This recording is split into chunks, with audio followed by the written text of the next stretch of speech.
In the underworld, loving the wrong person is the quickest way to die. Tonight, Valentina DeLuca stands amidst a ballroom filled with assassins in Armani suits, preparing to become the bride of a man she's never kissed.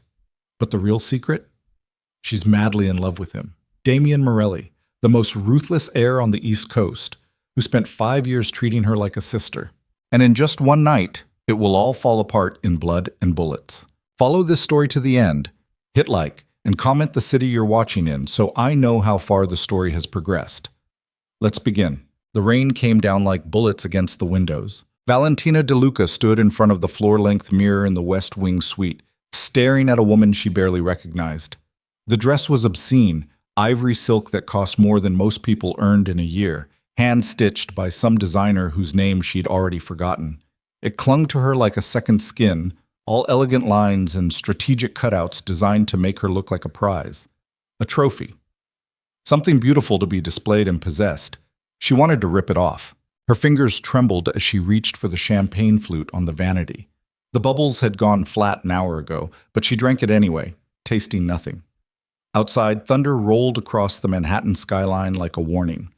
The Morelli estate sprawled across 3 acres of prime real estate overlooking the Hudson, all stone columns and bulletproof windows disguised as old-world elegance.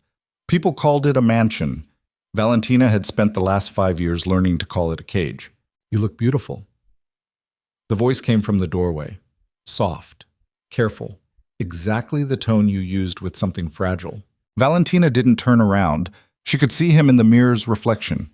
Damien Morelli, standing there in a black suit that probably cost more than the dress. 6'3" of calculated violence wrapped in Italian wool. Dark hair slicked back, jaw sharp enough to cut glass, eyes the color of smoke before a fire. He looked like money, and murder had a baby, and raised it on single malt scotch and classical music. She'd been in love with him for 3 years. He treated her like a child. "Don't," she said quietly. "Don't what?" "Don't lie to me tonight." She finally turned to face him, and something in her expression made him pause in the doorway. "Not tonight." Damien's jaw tightened. For a moment, something dangerous flickered across his face, something that looked almost like pain, but it vanished so quickly she might have imagined it. "It's not a lie," he said. "You do look beautiful." "I look like a sacrifice." The words hung between them like smoke. Damien stepped into the room and closed the door behind him with a soft click that sounded too much like a lock sliding into place. When he moved, it was with that predator's grace that made people step aside on sidewalks without knowing why. He'd been raised in this world, born into blood and violence, the same way some kids were born into money or religion. By the time he was 16, he'd already killed 3 men. By 25, he'd consolidated power over half the East Coast's underground operations. Now at 32, he ruled an empire built on fear, loyalty, and the kind of calculated brutality that kept other monsters awake at night. And Valentina loved him so much it physically hurt.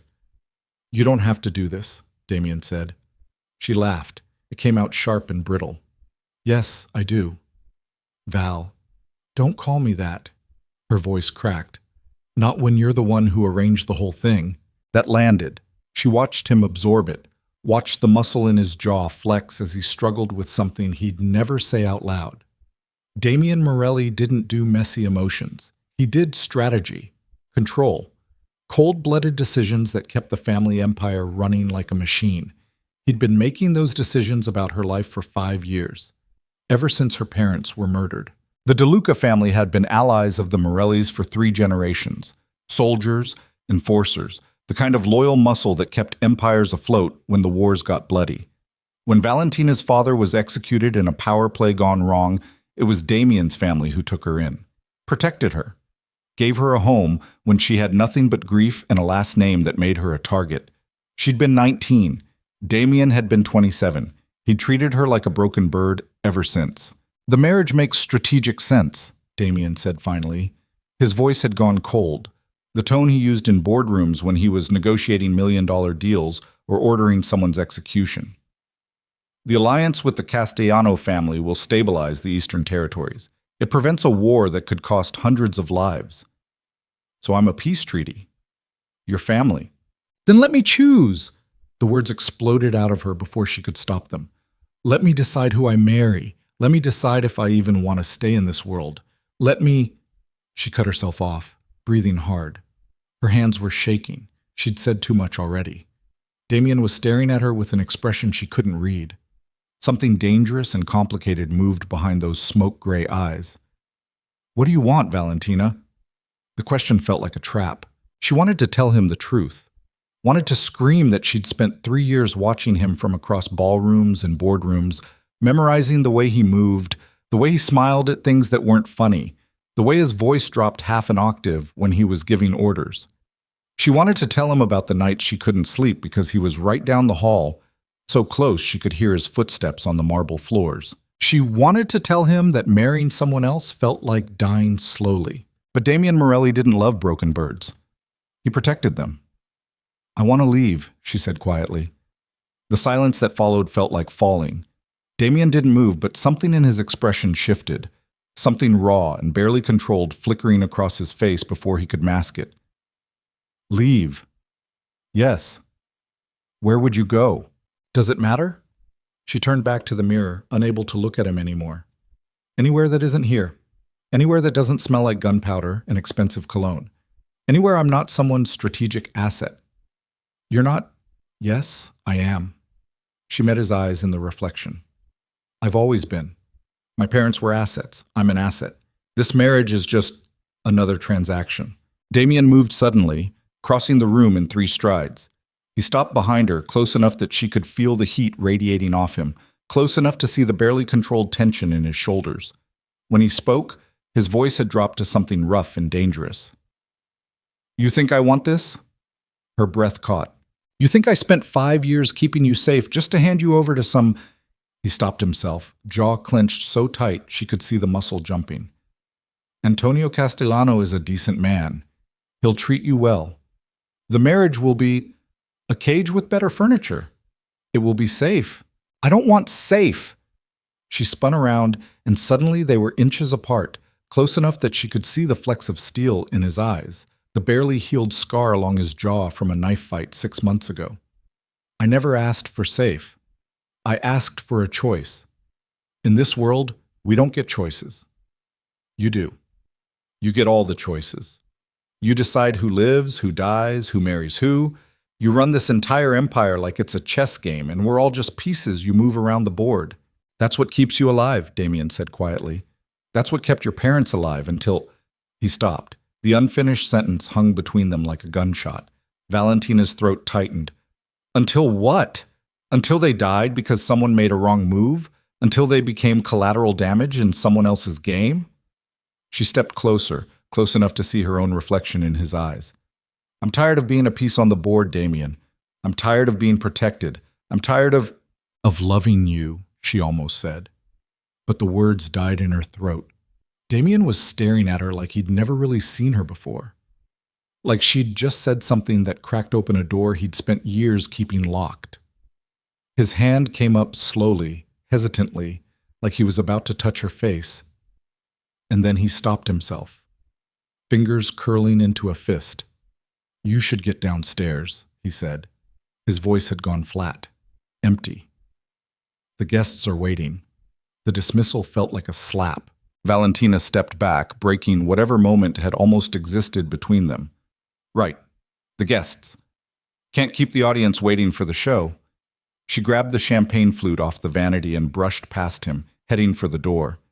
His cologne hit her as she moved, something dark and expensive that she'd memorized years ago. It made her chest ache. Valentina. She stopped in the doorway but didn't turn around. This isn't what I wanted for you. The words came out raw, almost broken. She closed her eyes. Then why didn't you stop it? No answer.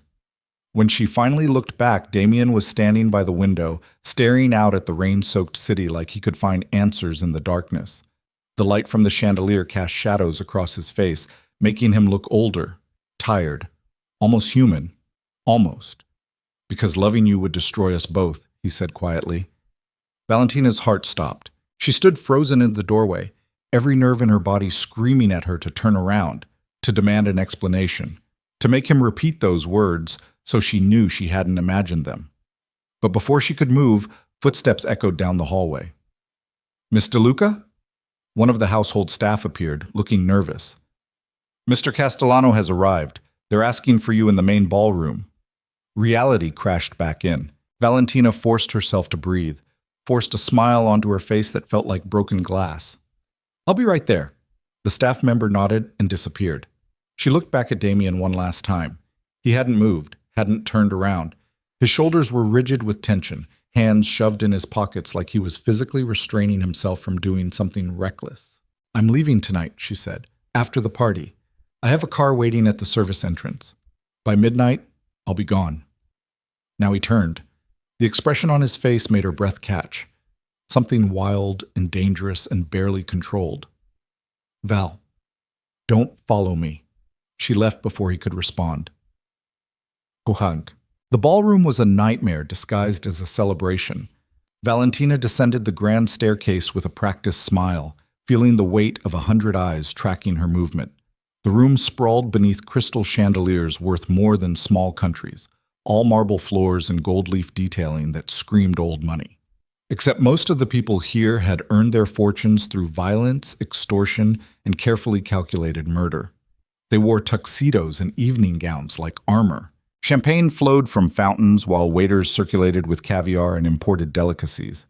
A string quartet played something classical in the corner, barely audible over the murmur of dangerous conversations. This wasn't a party. It was a gathering of wolves pretending to be civilized, and somewhere in this crowd was Antonio Castellano, the man she was supposed to marry. She spotted him near the far windows, talking to a cluster of older men in expensive suits. Mid-30s, decent-looking in a generic way with the kind of smile that probably charmed investors and intimidated subordinates. He'd been polite during their 3 arranged meetings, professional. He talked about the marriage like a business merger, which Valentina supposed it was. He'd never once asked what she wanted. There she is. The voice came from her left. Marco, one of Damien's lieutenants. He was smiling, but his eyes were cold. The woman of the hour. Valentina accepted the champagne flute he offered. Is that what we're calling it? Strategic alliance sounds less romantic. Nothing about this is romantic, Marco. He laughed. Fair point, though Antonio seems pleased. He's been talking about expansion opportunities all night. How thrilling. You could at least pretend to be happy. She met his eyes over the rim of her glass. Why? Everyone here knows exactly what this is. Marco's smile didn't reach his eyes. Be careful, Valentina. Cynicism is dangerous in this business. People start to wonder where your loyalties lie. It wasn't quite a threat, but it wasn't not a threat either. Before she could respond, the crowd shifted, that subtle movement that happened when someone important entered a room. Valentina felt the change in air pressure, felt the way conversations paused and then resumed at a lower volume. Damien had entered the ballroom. He moved through the crowd like a shark through water, all lethal grace and barely concealed danger. People stepped aside without seeming to, giving him space the way you gave space to a loaded gun. His father, Don Morelli, appeared at his side, older, gray-haired, still sharp-eyed and terrifying despite his age. Valentina's chest tightened. She turned away, heading for the far side of the room where she could breathe without drowning in his proximity. But she'd barely made it 3 steps when a hand caught her elbow. Valentina. Antonio's voice was warm, practiced. There you are. She forced a smile. Antonio. Enjoying the party. Immensely. Though it would be better if you were by my side. He offered his arm like they were in some period drama. Shall we? There was no polite way to refuse. Valentina let him guide her through the crowd, feeling the weight of watching eyes. Antonio introduced her to business associates, distant cousins, political connections, all of them wearing practiced smiles while measuring her worth like livestock at auction. You'll make a beautiful bride, one of the older women said, her smile sharp as knives. Thank you. When's the wedding? 6 weeks, Antonio answered before Valentina could speak. We're thinking a private ceremony, family only. How intimate. The conversation continued, but Valentina had stopped listening. Her attention had snagged on someone across the room, a man she didn't recognize. Mid-40s, expensive suit, watching her with an intensity that made her skin crawl. "Who is that?" she asked quietly. Antonio followed her gaze.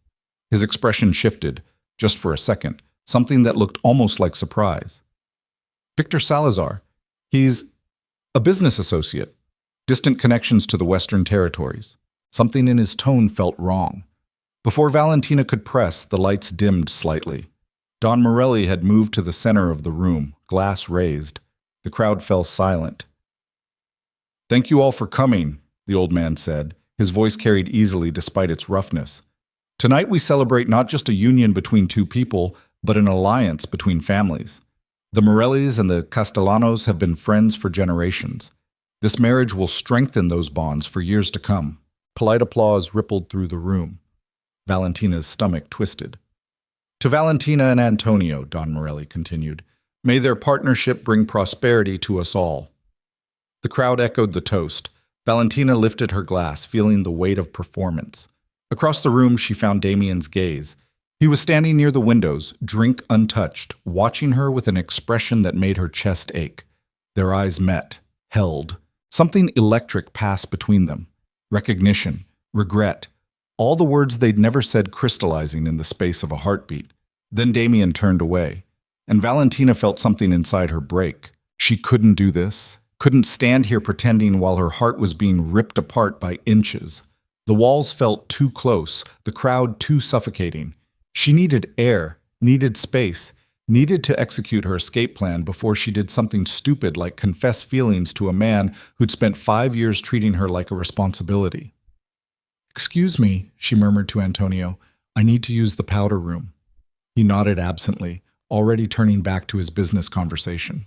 Valentina moved through the crowd with practiced ease, smiling and nodding at appropriate moments while slowly making her way toward the service corridors. The Morelli estate was a maze if you didn't know the layout, but she'd spent 5 years memorizing every exit, every hidden passage, every route that could get you from point A to point B without being seen. She slipped into a side hallway, her heels clicking on marble floors. The sounds of the party faded behind her. Almost there. The service elevator was at the end of the corridor, an ugly industrial thing the staff used to move supplies and avoid the main areas during events. It connected directly to the underground garage where her car was waiting. New identity, cash, a burner phone with exactly 3 numbers programmed in. By this time tomorrow, she'd be in Canada.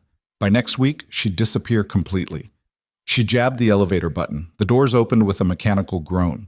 Valentina stepped inside, exhaling for what felt like the first time in hours. The doors started to close. A hand shot through the gap. The doors bounced back open. Damien stepped into the elevator. Valentina's heart slammed against her ribs. "What are you—" He hit the emergency stop button. The elevator lurched to a halt between floors. Silence crashed down around them like a physical weight. They were alone in a steel box suspended between the ballroom and the garage. Nothing but recycled air and 5 years of unspoken tension filling the space between them. "Going somewhere?" Damien's voice was dangerously quiet. Valentina's pulse hammered in her throat. "That's none of your business." "Like hell it isn't. You don't own me." "I know." Something raw flickered across his face. "But I can't let you disappear either." "Why not?" The words came out sharper than she intended.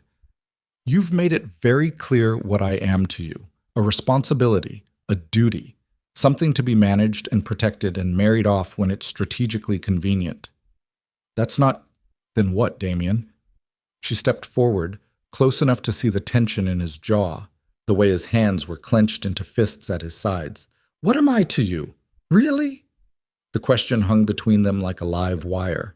Damien stared at her, something desperate and dangerous moving behind his eyes. When he finally spoke, his voice came out rough, broken.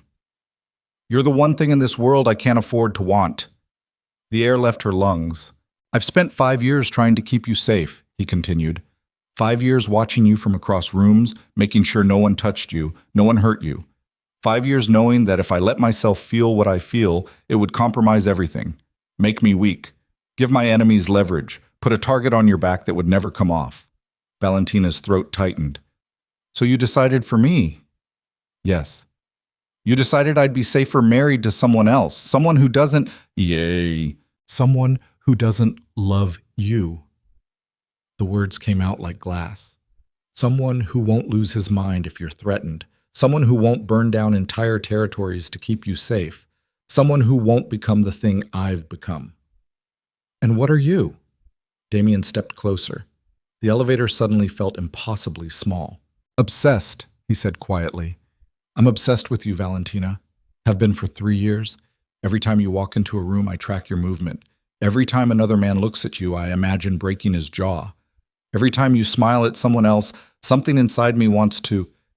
He stopped himself, breathing hard. This is what loving you would make me, he said. Something worse than I already am. Something that would get you killed. Valentina's hands were shaking. You don't get to make that choice for me. Then what would you choose? The question felt like standing on the edge of a cliff. She looked up at him, this dangerous, broken man who'd spent years keeping her at arm's length because he was terrified of what wanting her would unleash. His hands were still clenched, shoulders rigid with the effort of not touching her. I'd choose you, she whispered. Even knowing it's dangerous, even knowing it's probably going to get us both killed, I'd choose you every time. Something in Damien's expression cracked. For 5 years, he'd maintained perfect control, perfect distance, perfect discipline. But right now, in this stopped elevator with nowhere to run, all that control was disintegrating. Val! The building shook, not an earthquake, something worse. The explosion hit like a physical blow, throwing them both against the elevator walls. Emergency lights flooded red. Alarms screamed through the walls. Above them, the sounds of gunfire erupted. Automatic weapons tearing through marble and flesh. Screams cutting through the classical music. Valentina's ears were ringing. What? Damien grabbed her, one hand fisting in her hair as he pressed her against the elevator wall, using his body as a shield. Stay down! Another explosion, closer this time. The elevator swayed violently. Through the emergency speaker, a voice crackled.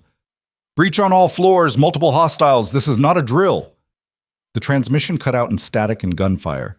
Damien pulled back slightly, his face inches from hers. Blood trickled from a cut on his temple where he'd hit the wall. His eyes were wild, calculating, already running through scenarios. Someone just declared war, he said. Who? I don't know, but they picked tonight for a reason. His hand was still in her hair, thumb brushing her jaw. They knew you'd be here. Valentina's blood went cold. What? This isn't random, Val. This is targeted. He pulled out his phone, cursing when it showed no signal. We need to move, now. He hit the emergency override, forcing the elevator doors open manually. They were stuck between floors, but there was a gap, maybe 3 feet of open space leading to the maintenance corridor. More gunfire above, closer now. Someone was hunting through the mansion. Damien pulled off his suit jacket, wrapping it around Valentina's shoulders. When I say go, you climb through that gap and run. Take the maintenance tunnel to the east exit.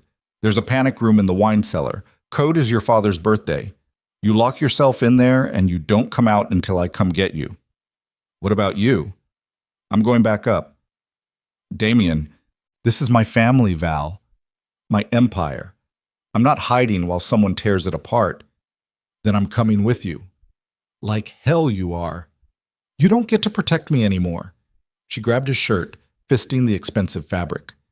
You just told me you've been obsessed with me for 3 years. You don't get to confess that and then immediately try to lock me in a basement. Val. No. You want me? Then you get all of me, including the part that knows how to hold a gun and won't hide while you get yourself killed. Damien stared at her like she'd just said something incomprehensible. You're out of your mind. Probably, but I learned from the best. For a second, despite the gunfire and chaos, despite the fact that their world was literally exploding around them, Damien almost smiled. It was brief, just a flash of something warm and proud and almost amused. Then his expression hardened. If you're coming, you follow my lead. No arguments, no heroics. You do exactly what I say. Fine. I mean it, Val. This isn't a game. Whoever is up there. The elevator shaft above them groaned. Metal shrieked against metal. They both looked up. Someone had cut the cables. Move! Damien shoved her toward the gap. Now. Valentina dove through the opening, Damien right behind her. They hit the maintenance corridor floor just as the elevator dropped, cables screaming, plummeting down the shaft with a sound like the end of the world. The crash echoed through the building like thunder. Silence fell. Then, from somewhere above, voices. Basement level. They're in the maintenance tunnels. Find them. Victor wants the girl alive. Valentina's blood froze. Victor Salazar. The man from the party.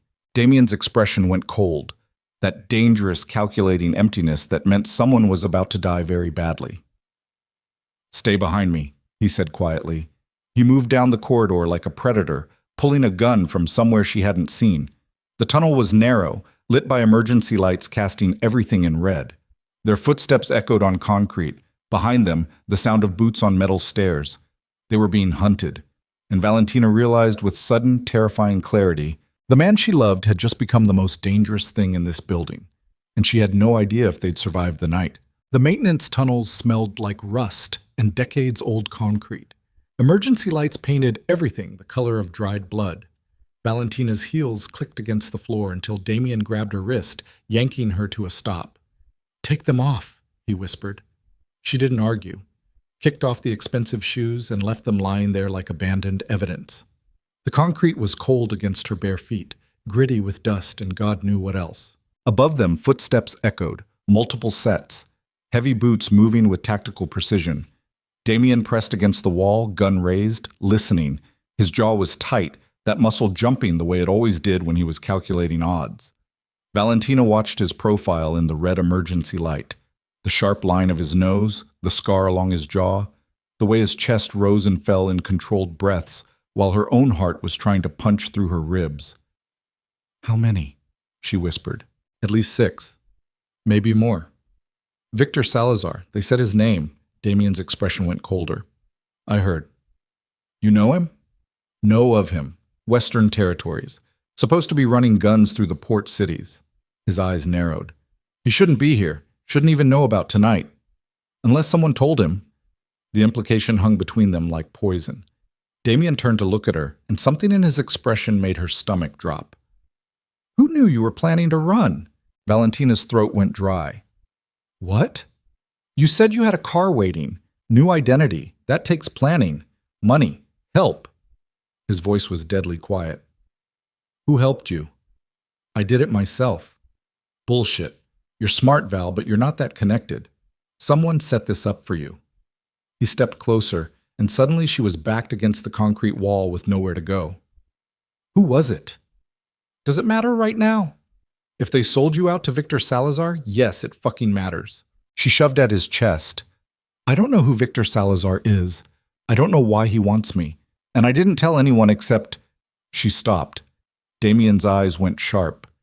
"Except who?" "Antonio," she said quietly. "I told Antonio 3 days ago that I was having doubts. That I wasn't sure I wanted to go through with the marriage." The silence that followed felt like falling. "Jesus Christ," Damien breathed. "Antonio Castellano. You told your fiancé you wanted to run, and 3 days later someone attacks the engagement party specifically looking for you. That doesn't mean—" "Yes, it does." He grabbed her shoulders, fingers digging in hard enough to bruise. "Antonio's been working with Victor. Has to be. This whole thing, the marriage, the alliance, it was never about peace. It was about getting you close, making you vulnerable." Valentina's mind was racing. Why? Why would they want me? Leverage. Your name. Access to Morelli operations.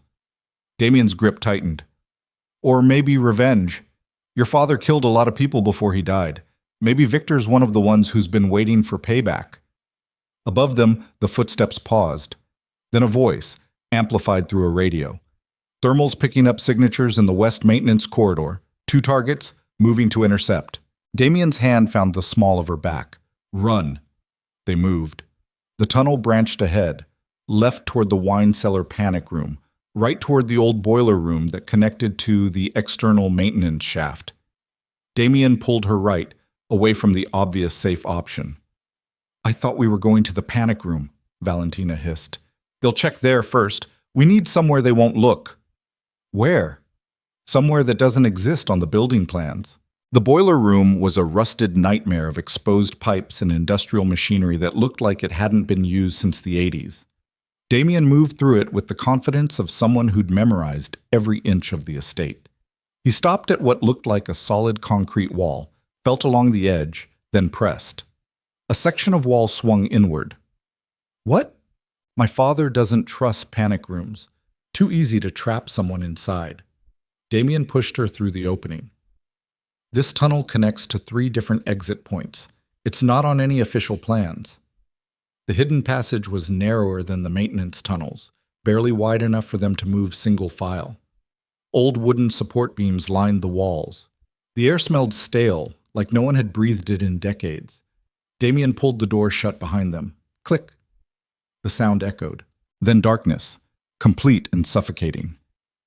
Valentina's breath came shorter. She reached out blindly, her hand finding Damien's shoulder. Solid. Real. The only thing anchoring her in the absolute black. There's a flashlight, he murmured. Give me a second. She heard him moving, fabric rustling. Then a click. A narrow beam of light cut through the darkness. He'd pulled a small tactical flashlight from somewhere, probably the same place he'd been hiding the gun. How many weapons are you carrying? She asked. Enough. He swept the light down the tunnel. Stay close. They moved deeper into the passage. The floor sloped downward, taking them beneath the basement level. Valentina could hear water dripping somewhere, the distant groan of old pipes. Her dress, the ridiculous expensive engagement dress, kept snagging on rough stone. Here. Damien stopped, handing her the flashlight. He shrugged off his shirt, the one with blood on the collar from where he'd hit the elevator wall. Put this on. That dress is going to get you killed. Valentina took the shirt. It was still warm from his body, smelling like his cologne and sweat and something metallic that might have been fear. She turned away, suddenly aware of how exposed she was in the silk dress with its strategic cutouts. I'm not looking, Damien said quietly. She almost laughed. We're running for our lives and you're worried about propriety? I'm worried about a lot of things right now. That's just one of them. Something in his tone made her chest ache. Valentina pulled the shirt on over the dress. It hung to mid-thigh, sleeves past her fingertips. She rolled them up, then turned back. Okay. Damien had his back pressed against the wall, gun raised toward the direction they'd come from. In the flashlight beam, she could see the tension in his bare shoulders, the scars crossing his back like a roadmap of violence. Some old, some newer. She'd always wondered about those scars. Now wasn't the time to ask. We need information, he said. Need to know who's compromised, how deep this goes, how many people are involved. The surveillance room? If it's still standing, if it's not crawling with Victor's people. He looked at her. You remember how to shoot? You taught me when I was 20. That was 5 years ago. Some things you don't forget. Damien pulled a second gun from his ankle holster, smaller than his, compact enough for her hands. He checked the magazine, then held it out. Safety's here. You point at what you want to stop. You don't hesitate. You don't aim for wounds. You aim center mass and you keep firing until the threat is down. Understood? Valentina took the gun. It was heavier than she remembered, colder. Val, she looked up. I need to know you can do this, he said, because once we start moving, there's no going back. People are going to die tonight. Some of them might be people you know. Like Antonio? Maybe. If he's working with Victor, then yes. His expression was unreadable in the shadows. Can you handle that? Could she? 3 hours ago, she'd been putting on an engagement dress. Now she was holding a gun in a secret tunnel while the man she loved asked if she could kill her fiancé. Yes, she said. You're sure? He was going to use me, sell me. Whatever Victor wanted me for, Antonio was part of it. Her fingers tightened on the grip. So yes, I can handle it. Damien stared at her for a long moment. Then something shifted in his expression, something that looked almost like pride. Your father would have been proud, he said quietly. The words hit harder than expected. Valentina's father had been a soldier in the truest sense, loyal to the end. He died because he wouldn't betray the Morelli family, even when someone put a gun to his head and gave him the option. She'd been 19, still soft around the edges, still believing the world had rules. 5 years with the Morellis had burned that softness away. My father also taught me that loyalty runs both ways, she said. He died protecting your family. Now I need to know, when this is over, are you going to let me go, or are you going to lock me up somewhere safe and pretend tonight didn't happen? Damien's jaw tightened. That's not fair. Neither is spending 5 years treating me like I'm made of glass. I was protecting you. From what? From the world I was born into? From the violence I've seen my entire life? She stepped closer, close enough to see the war happening behind his eyes. Or were you protecting yourself? Direct hit. She watched him absorb it, watched the muscle in his jaw flex. Both, he finally said. I was protecting both of us. Because you're right. I am fucking terrified of what wanting you does to me. I've seen what happens when men like me fall in love. It makes them weak, makes them stupid, makes them vulnerable in ways that get everyone around them killed. So you'd rather be alone. I'd rather keep you alive. Maybe I'd rather live dangerously than die safely. The words hung in the narrow tunnel like a challenge. Damien closed the distance between them in one step, backing her against the stone wall. The gun was still in her hand, trapped between their bodies. His face was inches from hers, close enough that she could see the gold flecks in his eyes, the barely controlled fury and fear and want. You have no idea what you're asking for, he said roughly. Then show me. Val, you said you've been obsessed with me for 3 years. You said loving me would make you something worse. I'm saying I don't care. Her free hand found his chest, fingers spreading over the accelerated beat of his heart. I want all of it, the obsession, the danger, the parts of you that scare other people. You're out of your goddamn mind. Probably, she smiled, sharp and reckless, but I'm your kind of crazy. For one suspended moment, she thought he was going to kiss her. His hand came up, fingers threading through her hair, tilting her face up. His breath was ragged, eyes dark with something that looked like hunger and desperation mixed together. Then a radio crackled somewhere above them. Reality crashed back. Damien pulled away, breathing hard.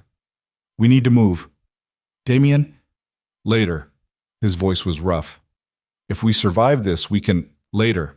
Right now, I need you focused. He was right. She hated that he was right. Valentina nodded, checking the gun's safety one more time. Where's the surveillance room? North wing, sublevel 2. He picked up the flashlight, sweeping it down the tunnel. This passage connects to the old wine cellar. From there we can access the service stairs. They moved in silence, following the tunnel as it curved deeper into the earth beneath the estate. Valentina's feet were numb from the cold concrete. Her heart wouldn't stop hammering. Every shadow looked like a threat, every sound like footsteps. Behind them, she heard something, distant but distinct. Gunfire. Multiple weapons. The sound of the party-turned battlefield. They're executing everyone, she whispered. No, they're looking for collaborators. Anyone who might be working with Victor. Damien's expression was grim. My father will be organizing the defense. Marco and the other lieutenants will be securing the perimeter. This isn't Victor's first war. What about the guests? Collateral damage. The casual brutality of it made her stomach turn. Those people upstairs, the politicians, the business associates, the distant family members, they were all just pieces on a board that someone had decided to flip. The tunnel opened into the wine cellar, exactly as Damien had promised. Rows of expensive bottles lined the walls, each one worth more than most people made in a month. The emergency lighting cast everything in that same red glow, making the bottles look like containers of blood. Damien moved to the service door, listening. Stairs should be clear. It's a blind spot in the security cameras. Should be? Nothing certain tonight. Comforting. He opened the door slowly. The stairwell beyond was concrete and industrial, nothing like the elegant marble of the main house. These were the stairs the help used, the ones guests never saw. Empty beer bottles littered the landing, staff members sneaking drinks between shifts, evidence of normal life that felt like it belonged to a different century. They climbed. 2 floors up, Damien stopped at another door. Metal, unmarked, with a keypad lock that glowed faint green. He punched in a code, and the lock clicked open. The surveillance room was smaller than Valentina expected, Just a cramped office crammed with monitors and computer equipment. Two bodies were slumped in the chairs, both wearing the estate's security uniforms. Both shot in the back of the head. Execution style. Valentina's stomach lurched. Damien moved past them without reaction, already pulling up feeds on the monitors. His fingers flew across the keyboard, pulling up camera angles from throughout the estate. What Valentina saw made her blood run cold. The ballroom was a slaughterhouse. Bodies everywhere. Guests in tuxedos and evening gowns sprawled across marble floors in spreading pools of red. The chandeliers were still lit, crystal dripping light over the carnage like some kind of sick art installation. Jesus, she breathed. Not random, Damien said tightly. He was cycling through feeds, his expression getting darker with each new angle. Look, they're not killing everyone. They're interrogating people, executing specific targets. He was right. On one feed, she could see Victor Salazar himself, the man from the party, standing over someone in the main hallway. He was speaking, casual and unhurried. Then he raised a gun and fired once. The body dropped, moving to the next target. He's hunting Morelli loyalists, Valentina said. Systematically, he's got a list. Damien's jaw was tight. This isn't a power grab. It's a purge. Where's your father? Damien pulled up another feed, the secure wing where the family offices were located. There, with Marco and 4 other soldiers. They're barricaded in the library. On screen, she could see Don Morelli giving orders, his face grim but controlled. Marco was bleeding from a shoulder wound, still standing. They had weapons, ammunition, but they were trapped. How many does Victor have? Valentina asked. At least 20 that I can see, maybe more outside. Damien's expression was calculating. They came prepared. This wasn't opportunistic. This was planned down to the minute. By Antonio. By someone close enough to know the security protocols, the guest list, the timing. He pulled up another feed, the garage level. Looking for your fiancé now. It took 3 minutes to find him. Antonio Castellano was in the east garage, standing next to a black SUV with tinted windows. He was talking to someone, a woman Valentina didn't recognize. Young, maybe mid-20s, wearing tactical gear that matched Victor's soldiers. Who is she? Valentina asked. Damien's expression went deadly. That's Sofia Salazar, Victor's daughter. His daughter is here? Not just here. Look. He zoomed in on the feed, enhancing the image.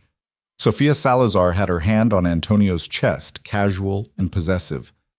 Then Antonio leaned down and kissed her. Not a friendly kiss. The kind that said they'd done this before, many times. That son of a bitch, Valentina whispered. They played us, Damien said flatly. The whole thing, the marriage proposal, the alliance, the strategic partnership, it was all set up. Antonio was working with Victor from the beginning. But why?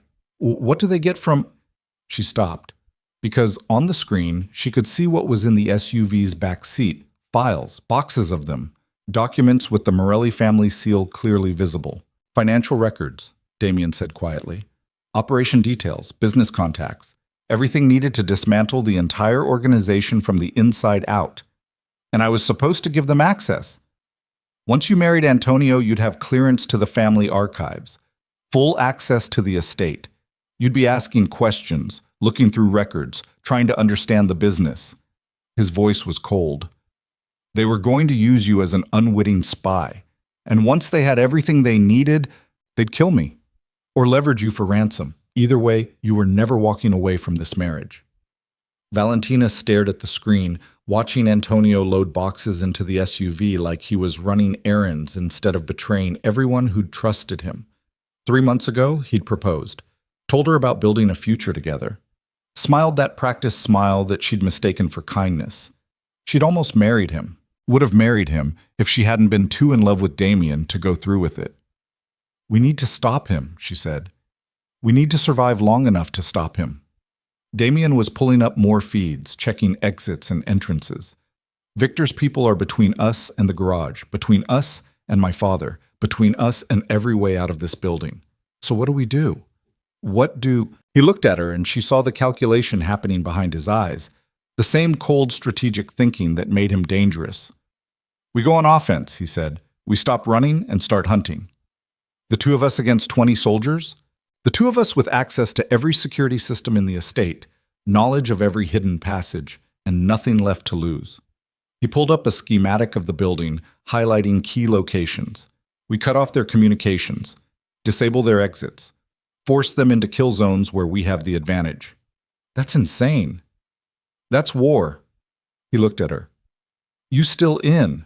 Valentina thought about Antonio's practiced smile, about being used like a chess piece, about 3 months of fake courtship designed to make her feel safe enough to betray the only family she had left. She checked the gun's magazine, full, 15 rounds. I'm in, she said. Damien's expression shifted, something fierce and proud flickering across his face. Then he was moving, pulling up more schematics, mapping out a plan that would either save them or get them both killed. First target is the communications hub in the East Wing, he said. Victor's people are using encrypted radios, but they're all routing through our repeater system. We shut that down, they lose coordination. How do we get there? Service corridors, but we'll be exposed for 30 seconds crossing the main gallery. He pulled a radio off one of the dead security guards, checking the frequency. If we time it right, we can move between their patrols. And if we don't time it right, we fight our way through. Simple, brutal. No illusions about how this was going to go. Valentina's hands were shaking. She gripped the gun tighter, forcing them steady. What about your father? Marco and the others? Once we kill their communications, I can reach my father on the secure line. Coordinate a counteroffensive. His voice was cold, clinical. But that's step 2. Step 1 is making sure we don't get shot in the next 10 minutes. He moved to the door, checking the stairwell. Clear. Stay behind me. When I move, you move. When I stop, you stop. You see someone who's not me, you shoot first and confirm later. Understood? Yes. Val. He turned to look at her one more time. His expression was complicated, protective and afraid, and something else she couldn't name. If this goes wrong, it won't. If it does, he insisted, and you have a chance to run, you take it. You don't look back. You don't try to save me. You get out and you disappear. That's not happening. Valentina, no. She stepped closer, close enough to see the fear he was trying to hide. You spent 5 years trying to push me away to keep me safe. You don't get to do it now. We're in this together, all the way. You're going to get yourself killed. Maybe. She smiled, sharp and reckless. But at least I'll die doing something that matters. Damien stared at her for a long moment. Then suddenly, he grabbed her face and kissed her. It wasn't gentle, wasn't romantic. It was desperate and hungry and tasted like fear and blood and 5 years of denied wanting. His hand fisted in her hair, angling her head back as he kissed her like he was trying to memorize the feeling before they both died. When he pulled back, they were both breathing hard. Don't die on me, he said roughly. Same to you. He almost smiled. Then the moment shattered, and he was moving, cold and controlled and deadly again. They climbed the stairs in silence, weapons raised, every sense hyper-alert. At the second-floor landing, Damien stopped, listening to something on the radio he'd taken. Target still not located, expanding search to the sublevels. He switched frequencies, scanning through conversations. East Wing secure, no resistance. Found 3 more loyalists in the service quarters. Executing now. Valentina's stomach turned. Those were people she knew. Staff members who'd worked at the estate for years. Dead now because someone decided they were on the wrong side of an invisible line. Damien's expression didn't change.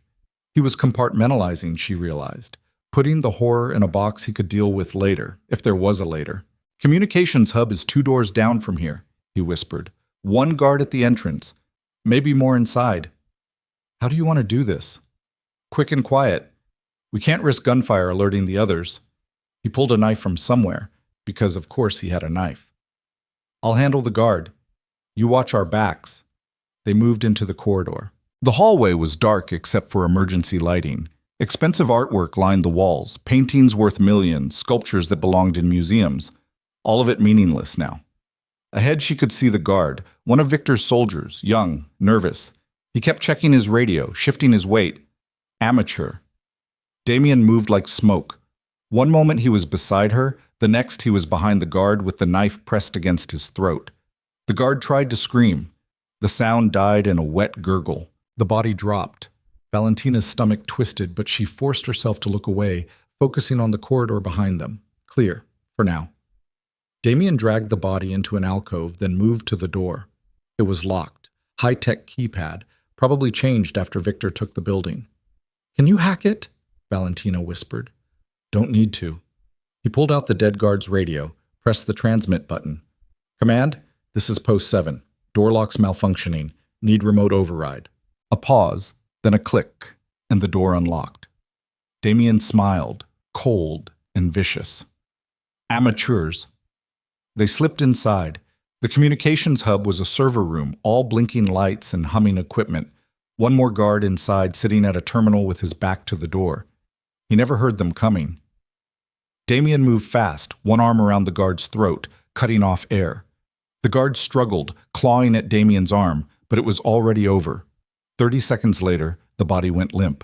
Damien lowered him to the floor, then moved to the terminal. "Watch the door," he said. Valentina positioned herself by the entrance, gun raised, pulse hammering. She could hear footsteps in the hallway outside. Multiple sets, moving past without stopping. Behind her, Damien was typing rapidly, pulling up system controls. "Got it," he muttered, shutting down the repeater network in 3, 2. The server lights flickered, then went dark. Somewhere in the building, she heard shouting, confusion. Damien pulled out a cell phone, not his usual one, something older and simpler. He dialed, waited. "It's me," he said quietly. "Communications are down. What's your status?" Valentina couldn't hear the response, but she saw Damien's expression tighten. "How many?" A pause. "Jesus." "Okay, we're moving to the armory. Meet us there if you can break out." Another pause. "Yes, she's with me. She's fine." His eyes found Valentina's across the room. "No, she stays with me." He hung up. "Your father?" Valentina asked. "Still pinned down. Marco's dead." The words hit like a physical blow. Marco, who'd given her champagne at the party 3 hours ago, who'd smiled and warned her about cynicism, dead. How many others? Half the family soldiers, maybe more. They executed everyone in the ballroom who was connected to our operations. Damien's voice was flat, emotionless. "Victor's cleaning house. This isn't about territory anymore. It's about wiping us out completely." "Then why haven't they killed your father?" "Because they're saving him. Public execution, probably. Send a message to anyone else who might resist." He moved to a weapons locker on the wall, forcing it open. Inside were additional firearms, ammunition, tactical gear. But they made a mistake. What mistake? He looked at her, and his expression was terrifying. "They gave us time to get angry." He pulled out a tactical vest, threw it to her. "Put that on. We're going loud." The armory was 3 floors down, accessed through a maintenance shaft that smelled like machine oil and old violence. Valentina followed Damien through darkness, both of them moving on instinct and adrenaline. They emerged into a concrete room lined with weapons. Rifles, shotguns, handguns, explosives. Everything needed to fight a small war. Damien moved through it like a man shopping for groceries, selecting weapons with practiced efficiency. 2 assault rifles, extra magazines, a combat shotgun, grenades, flash and fragmentation both. "How many people are you planning to kill?" Valentina asked. "All of them." He wasn't joking. She watched him arm himself, watched the cold calculation in his movements. This was the version of Damien Morelli that other criminals feared, the one who'd built an empire on strategic violence and calculated ruthlessness. And she'd just told him she wanted all of it. "Here." He handed her a smaller rifle, already loaded. 20-round magazine, semi-auto. Keep it on your shoulder. If things go bad, point and shoot. Don't think about it. Valentina took the weapon. It was heavier than the handgun, more substantial, more real. "Damien," she said quietly, "after tonight, if we survive, what happens to us?" He looked up from checking a magazine, and for a moment the cold strategist vanished. What was left was just a man who'd spent 5 years wanting something he'd convinced himself he couldn't have. "I don't know, he said, honestly. "I don't know if there's an us that survives in this world. I don't know if I can be what you need, but I know I'm done pretending I don't want to try." That's not an answer. It's the only one I've got right now. Fair enough. She slung the rifle over her shoulder, checking the safety one more time. Then let's make sure we live long enough to figure it out. They were halfway back to the stairs when the radio crackled. Found them. Armory level, moving to intercept. Damien cursed. They tracked us somehow. The security cameras? Must have rebooted when I shut down comms. He grabbed her hand. Move. Now. They ran. Behind them, footsteps thundered on concrete, shouting, the distinctive sound of weapons being readied. Damien pulled her around a corner, into a side corridor that led deeper into the sub-basements. The walls here were older, original foundation from when the estate was first built, crumbling brick and exposed pipes. Where does this go? Valentina gasped. Old tunnel system, built during Prohibition, connects to 4 different buildings on the block. Can we escape through it? That's the plan. Gunfire erupted behind them, bullets chewing through brick and concrete, spraying debris. Valentina ducked, covering her head as fragments stung her exposed skin. Damien returned fire, controlled 3-round bursts that made their pursuers dive for cover. Go, I'm right behind you. She ran. The tunnel narrowed ahead, barely wide enough for them to move single file. Old wooden support beams lined the walls, some rotted, others barely holding. The floor was uneven, water pooling in low spots. More gunfire, closer now. Damien caught up to her, breathing hard. They're persistent. How many? Too many. Not the answer she wanted. The tunnel branched ahead, left, right, straight. Damien chose left without hesitation, pulling her after him. The ceiling dropped lower here, forcing them to crouch. Then the tunnel opened into something unexpected. A room. Underground room, maybe 20 feet across, with brick walls and a vaulted ceiling. Old furniture scattered around, a desk, filing cabinets, chairs, everything covered in decades of dust. What is this place? Valentina whispered. Old speakeasy. My grandfather used to run liquor through here during Prohibition. Damien was already moving to the far wall, searching for something. There should be an exit. He stopped, because standing in the exit, blocking their way, were 5 of Victor's soldiers. And in the center of them, smiling like he'd just won something, stood Antonio Castellano. Hello, darling, her ex-fiancé said. I've been looking. Hello, darling, Antonio said, stepping into the dusty light of the old speakeasy. I've been looking everywhere for you. Valentina's finger moved to the trigger. Beside her, Damien raised his rifle in one smooth motion, sighting down the barrel at Antonio's head. Give me one reason, Damien said quietly. Antonio smiled, that practiced, charming smile that had fooled her for 3 months. Because you're outnumbered 5-2, because the moment you fire, my men will cut you both down. Because Valentina's more valuable to me alive than dead? He tilted his head. Take your pick. You son of a bitch, Valentina breathed. Now. Is that any way to greet your fiancé? Antonio took another step forward. His men fanned out behind him, weapons trained on Damien. Professional, controlled. They'd been waiting for this moment. Damien's jaw was tight, calculating angles and odds. Valentina could practically hear his mind working, mapping exits, counting bullets, measuring the distance between them and the soldiers. The math didn't look good. What do you want? Damien asked. What I've always wanted. What this entire operation has been about from the beginning. Antonio's eyes fixed on Valentina. Her. For Victor's little revenge fantasy? Damien's voice was cold. She's not your leverage anymore. Everyone at that party is already dead. You've got nothing to bargain with.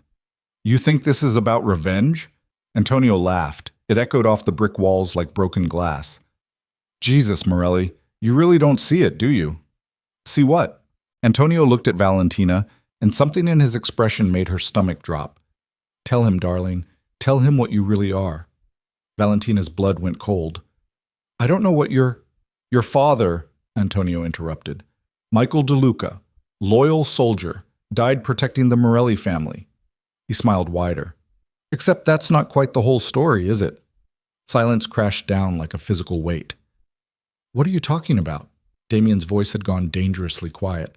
Ask her, Antonio said. Ask her what her father really did for the family, what his real job was. Valentina's hands were shaking. He was an enforcer, a soldier. He was an accountant, Antonio said flatly. A forensic accountant who knew where every dollar in the Morelli empire came from and where it went. He knew about the offshore accounts, the shell corporations, the laundering operations. He knew everything. His eyes glittered with something vicious.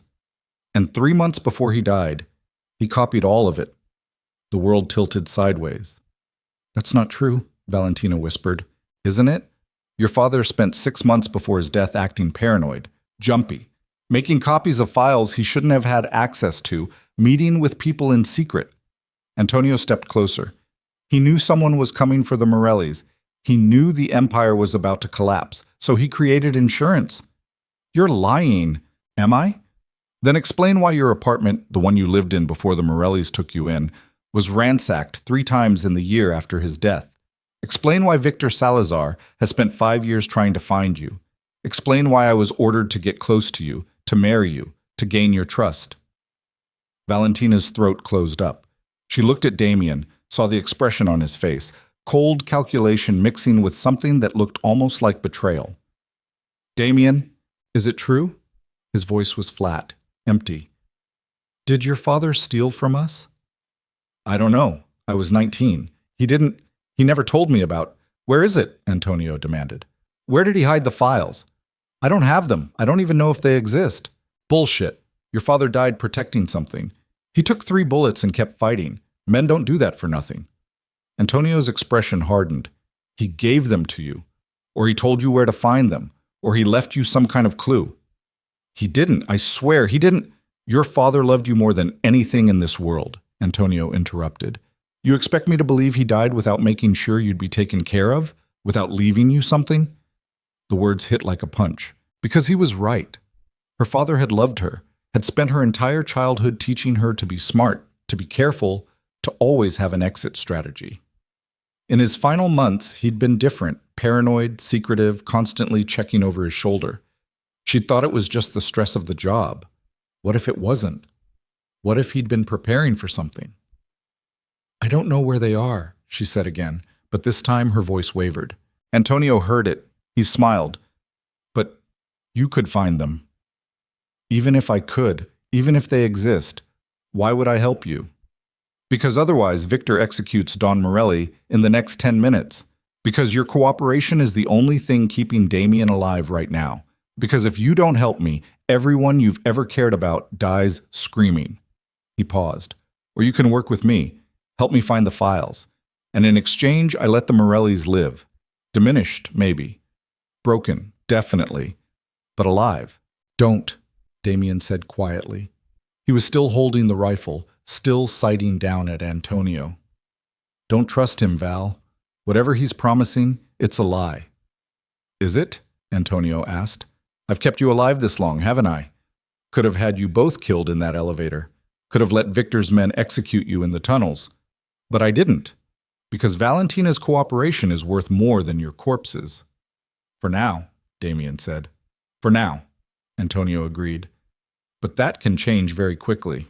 Valentina's mind was racing. The files, if they existed, if her father had really stolen that kind of information, would be devastating. Everything the Morellis had built, every operation, every protected secret laid bare. Victor could use that information to dismantle the family piece by piece, arrest key players, seize assets, turn allies into enemies, or he could sell it to the highest bidder. Either way, the Morelli empire would be finished. "Even if I wanted to help," she said slowly, "I don't know where to start. My father never told me anything about files or insurance or—" "He left you something," Antonio insisted. "A safety deposit box, a storage unit, a letter, something. You just need to think." Had he? Valentina tried to remember those final months. Her father coming home late, exhausted, smelling like whiskey and fear. The way he'd started locking his office door, something he'd never done before. The time she'd caught him staring at her with an expression that looked like grief, like he was memorizing her face, like he knew he was running out of time. 3 days before he died, he'd taken her to dinner, just the two of them, at a small restaurant in Queens that served terrible pasta and watered-down wine. He'd been quiet, distracted, kept starting sentences and then stopping himself. Finally, he'd said, "If something happens to me, I need you to remember something." "Dad, nothing's going to—" "Just listen. If something happens, you need to go to our old place, the one we lived in before your mother died, remember? She'd been 7 when her mother died. They'd lived in a small apartment in Brooklyn, barely 2 rooms. After the funeral, they'd moved. Her father had said the memories were too painful. I remember, she'd said. Good. There's something there. Something important. But you can't tell anyone about it, not even the Morellis. Especially not the Morellis. He'd grabbed her hand across the table, squeezing hard enough to hurt. Promise me. Promise you'll never tell them. I promise. He'd relaxed then. Smiled. Changed the subject to something meaningless. 3 days later, he was dead. And she'd never thought about that conversation again. Until now. Val? Damien's voice pulled her back. What are you thinking? She looked at him, this man she loved who represented everything her father had warned her against. His family had taken her in, protected her, given her a home when she had nothing. But her father's last words had been a warning about them, not a thanks to them. There might be something, she said quietly. Val, don't. They'll kill your father. They'll kill you. They'll burn the entire estate to the ground with everyone inside. She met his eyes. I can't let that happen. Whatever you're thinking about giving them, it's worse than death. Those files, if they're real, they're leverage over every operation, every ally, every politician we've bought. They're a roadmap to destroying everything my family built. Your family, she said, not mine. The words came out harder than she intended. Damien flinched like she'd slapped him. What's that supposed to mean? It means my father spent his entire life working for the Morellis. It means he died protecting their secrets. And apparently he spent his final months stealing from them. Valentina's voice shook. So maybe he had a reason. Maybe there's something about your family I don't know. Something he was trying to protect me from. You don't believe that, didn't she? 5 years ago, the Morellis had seemed like saviors, a powerful family offering protection when she had nothing. But now she was starting to wonder if her father's paranoia hadn't been paranoia at all. I believe my father loved me, she said, and I believe he wouldn't have stolen from the Morellis unless he thought he had no choice. Damien's expression went cold. So you're choosing him. Your dead father's paranoia over the family that actually kept you alive. I'm choosing not to let everyone die. By betraying us. By surviving. She turned to Antonio. The files are in Brooklyn, an old apartment building. I can take you there. Antonio smiled. Smart girl. But I have conditions. You're not in a position to negotiate. Yes, I am. Because if you kill me, those files stay buried forever. My father was smart. Whatever system he set up, it's tied to me somehow. A code only I would know. A question only I could answer. She was making this up as she went, praying it sounded convincing. So if you want those files, you need me alive and cooperative. Antonio studied her for a long moment. Then he nodded. Fine. What are your conditions? Don Morelli lives. You let him go. You withdraw your people and you let him walk out of here. And Damien? She swallowed hard. He comes with me. To Brooklyn. To verify the files are real. Absolutely not, Damien said. Non-negotiable, Valentina said, not looking at him. You want my cooperation? He comes with us. Otherwise, you can torture me all you want. I won't tell you shit. Antonio laughed. You're bluffing. Try me. The silence stretched out, taut as wire. Finally, Antonio nodded. Fine. Damien comes. But he's unarmed. And if either of you tries anything stupid, my men execute Don Morelli and burn this estate to the foundation. Clear? Clear. Val, what are you doing? Damien's voice was low, urgent. This is suicide. This is survival. She finally looked at him, and something in her expression must have convinced him to stop arguing. Trust me. I don't even know if I can anymore. The words cut deeper than any bullet could have. Antonio gestured to his men. Disarm him, then let's move. We've wasted enough time already. 2 soldiers moved forward, weapons trained on Damien. He hesitated. She could see him calculating one last time, measuring odds, considering whether he could take all 5 men and still keep her alive. Then he lowered the rifle, let them take his weapons, stood there while they patted him down, removing 3 more guns, 2 knives, and something that looked like a garrote wire. The pile of weapons at his feet looked like a small armory. "Jesus Christ," one of the soldiers muttered. "How much shit were you carrying?" Damien didn't answer. His eyes stayed locked on Valentina's face, and the expression there was complicated. Betrayal and calculation, and something that looked almost like grief. When they were done searching him, Antonio nodded. "Good. Now let's go collect those files." They were escorted back through the tunnels at Gunpoint. Different route this time, heading east instead of north. The soldiers walked in formation, 2 in front, 2 behind, Antonio beside Valentina like they were on a fucking date. Damien was separated from her, flanked by the remaining soldier. Every time she tried to look back at him, Antonio's hand found her elbow. "Eyes forward, darling." "Don't call me that." "Why not? We were engaged 6 hours ago, practically married." His voice dropped lower. "And between you and me, I think we would have been good together. You're smart, adaptable, beautiful. All the things I look for in a partner. Go to hell." "Already there, sweetheart. This whole world is hell. I'm just trying to carve out my piece of it."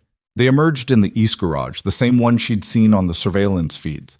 The black SUV was still there, boxes of stolen files visible through the tinted windows. More of Victor's soldiers stood guard, maybe a dozen in total. Too many to fight, too many to run from. Antonio pulled out a phone, dialing. "We're moving to the Brooklyn location. Estimated time, 20 minutes. A pause. "Yes, she's cooperating. No, don't touch the old man yet. We verify the files first." Another pause. "Understood." He hung up, turning to Valentina. "Your cooperation just bought Don Morelli another hour of life. I suggest you make it count." They were shoved into the back of the SUV, Valentina in the middle seat, Damien beside her, Antonio across from them. 2 soldiers climbed into the front. The rest would follow in a second vehicle. As the SUV pulled out of the garage, Valentina caught a glimpse of the estate through the tinted windows. Fire was visible in some of the upper windows, smoke rising into the rainy night sky. The place she'd called home for 5 years was burning. Everything was burning. Damien hadn't said a word since they'd disarmed him. He sat rigid beside her, staring straight ahead, jaw clenched so tight she thought his teeth might crack.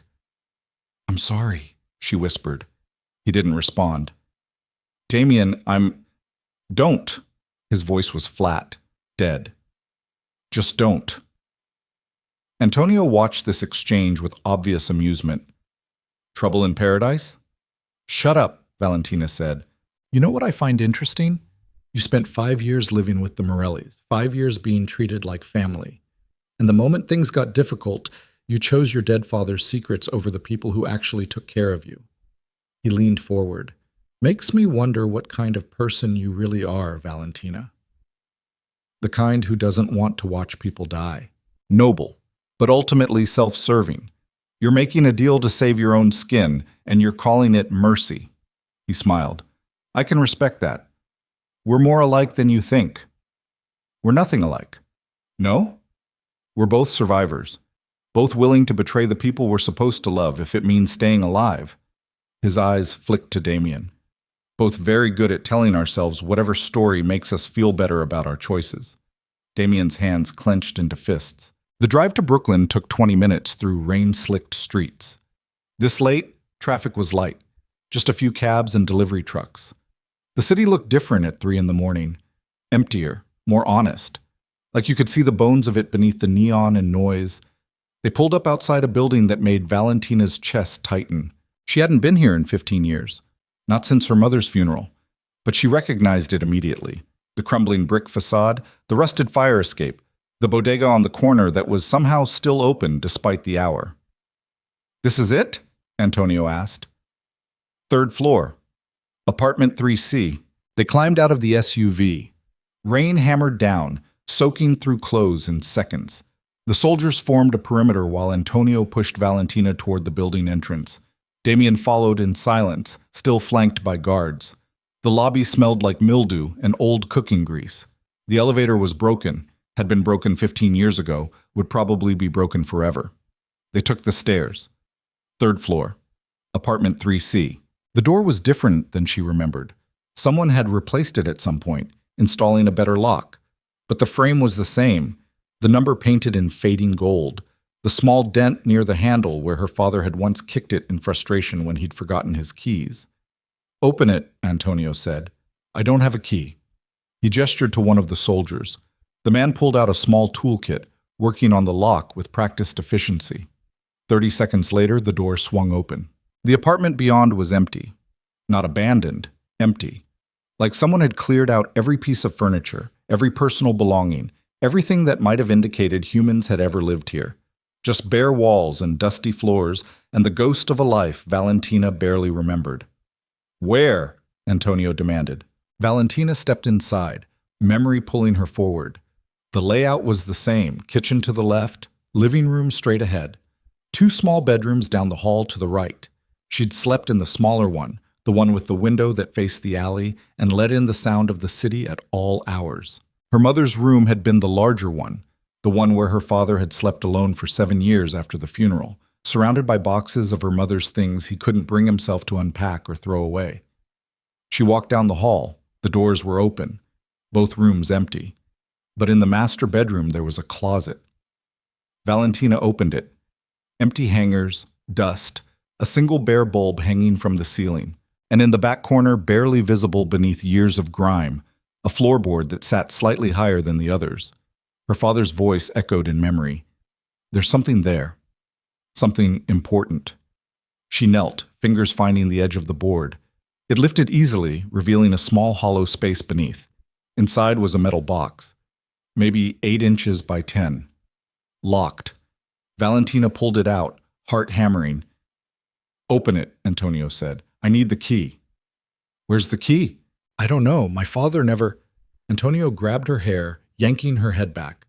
"Don't fuck with me, Valentina. Not now." Pain exploded across her scalp.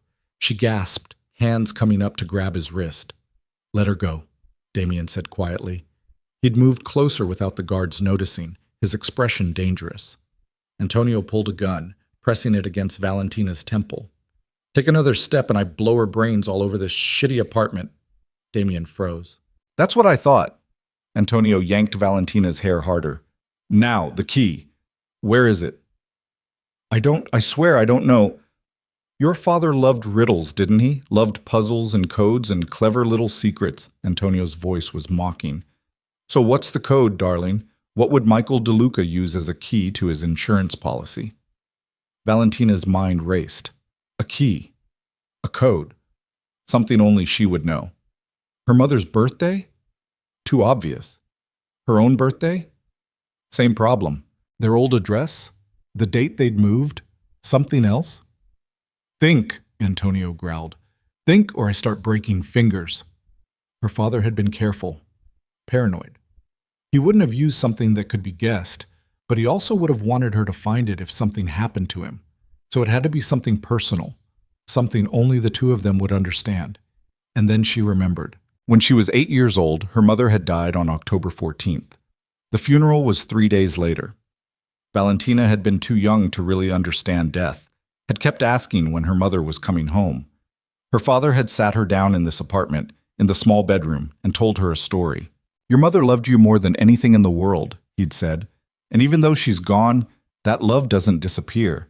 It just changes forms. It becomes the good things you remember, the lessons she taught you, the way she made you feel." "But I want her here," Valentina had sobbed. "I know, baby. I know."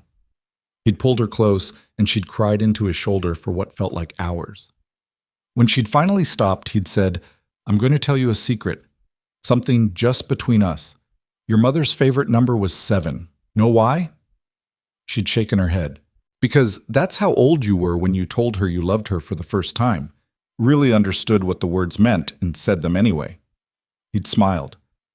"So whenever you miss her, whenever you need to feel close to her, just remember, 7. That's how much she loved you." 7. Her mother's lucky number, her secret number. The number that represented love and memory and everything Valentina had lost. "I need something to open the lock," she said. Antonio nodded to one of the soldiers. The man handed her a small toolkit. Valentina's hand shook as she worked on the lock. It wasn't a key lock. It was a combination lock. 3 digits. She tried 777. Nothing. Tried 007. Still nothing. Tried 714. October 14th, the day her mother died. The lock clicked open.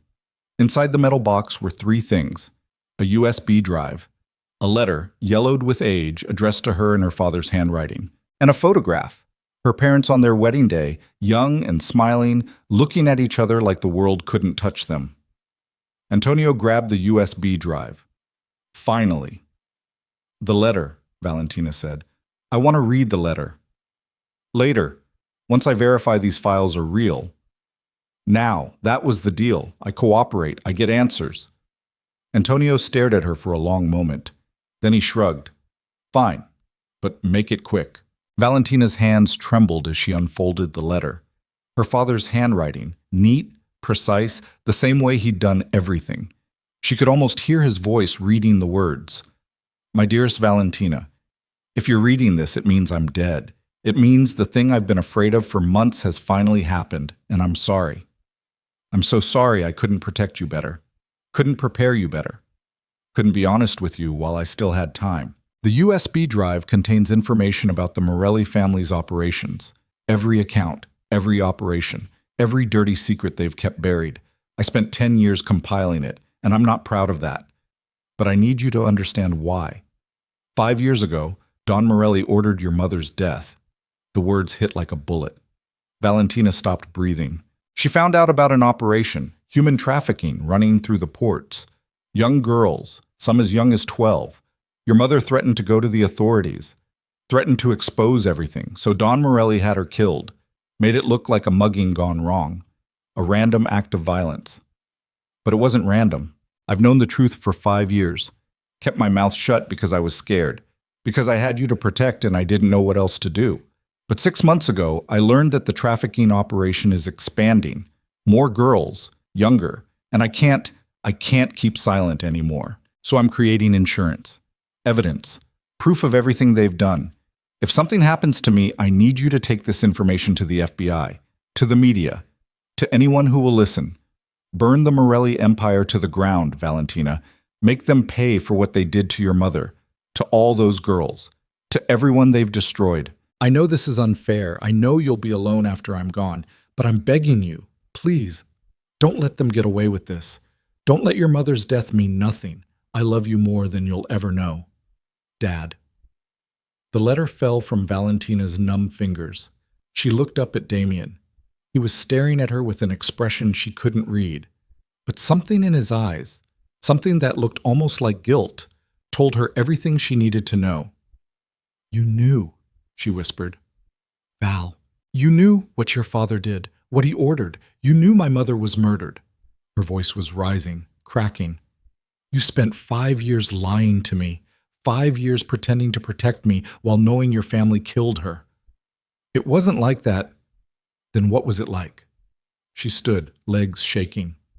Tell me. Tell me how it's different. Tell me how you're not the thing my father was afraid of. Damien opened his mouth, closed it. No words came out. And in that silence, Valentina understood. Everything had been a lie. The protection, the care, the family that had taken her in when she had nothing. All of it built on the foundation of her mother's murder. I asked you once what I was to you, she said quietly. You said I was the one thing you couldn't afford to want. But that wasn't it, was it? The truth is, I was guilt. I was your father's mistake, walking around in a pretty dress, reminding you every day what your family really is. That's not... Yes, it is. She looked at Antonio. The files are real. Take them. Use them. Destroy everything the Morellis built. I don't care anymore. Antonio smiled. Music to my ears. He pulled out a laptop, plugging in the USB drive. The screen flickered to life, displaying folders within folders within folders. Financial records, operational details, names and addresses and account numbers. Jesus Christ, one of the soldiers breathed. This is everything. This is a death sentence, Antonio corrected. He looked at Valentina. Your father was a thorough man. I'll give him that. What happens now? Valentina asked. Now? Now Victor takes this information and leverages it against every family, every politician, every dirty cop the Morellis ever worked with. Some will cooperate, some will fight. All of them will lose. Antonio closed the laptop. As for you, he raised the gun. Wait, Damien said. You promised. She cooperated. You said, I said I'd let Dawn Morelli live, and I will, for now. But I never said anything about letting her walk away. Antonio's expression was almost apologetic. She knows too much, saw too much, and I can't risk her going to the authorities or trying to warn what's left of your family. You're making a mistake, Damien said quietly.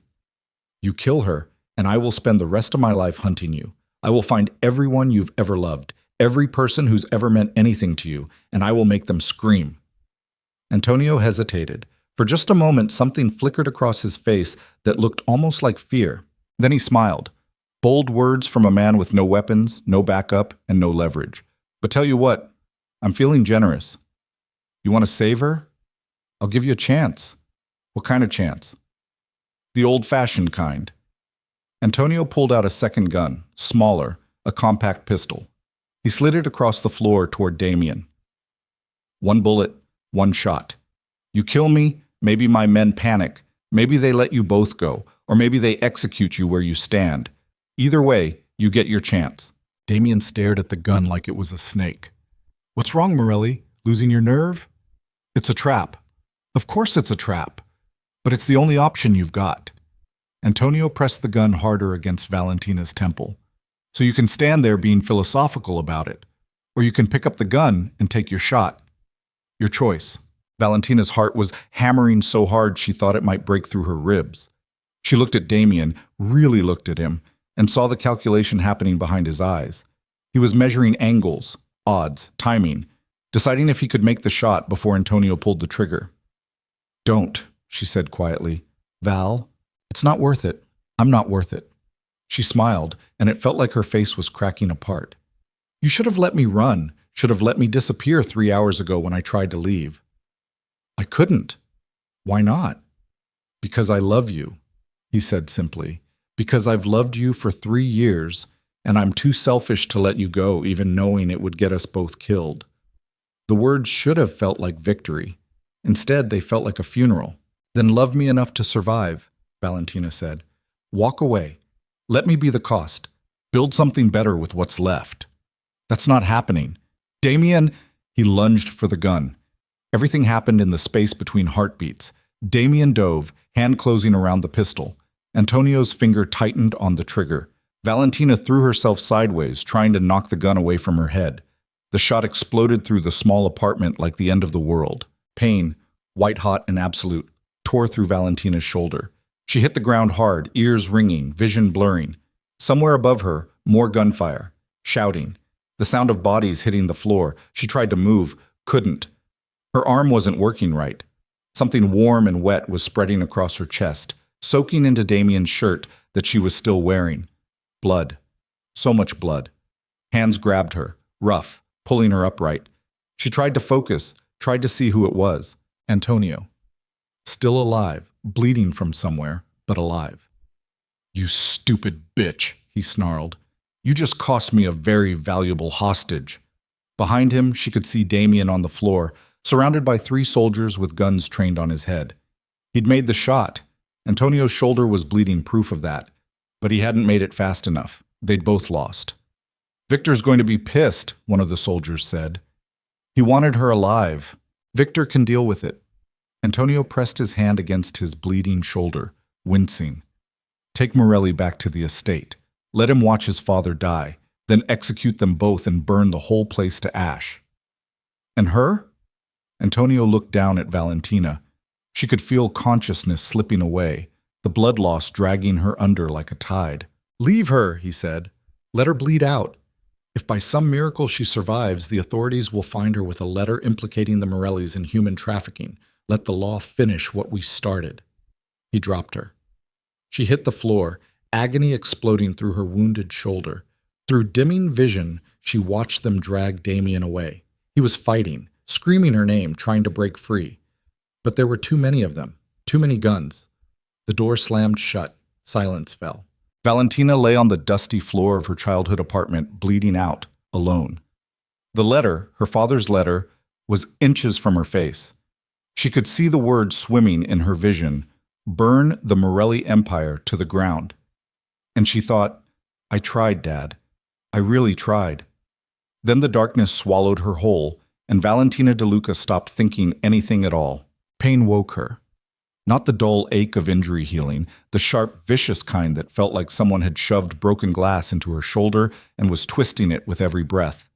Valentina gasped, eyes snapping open, immediately regretting the movement as agony exploded through her entire upper body. She was still on the floor, still in the apartment.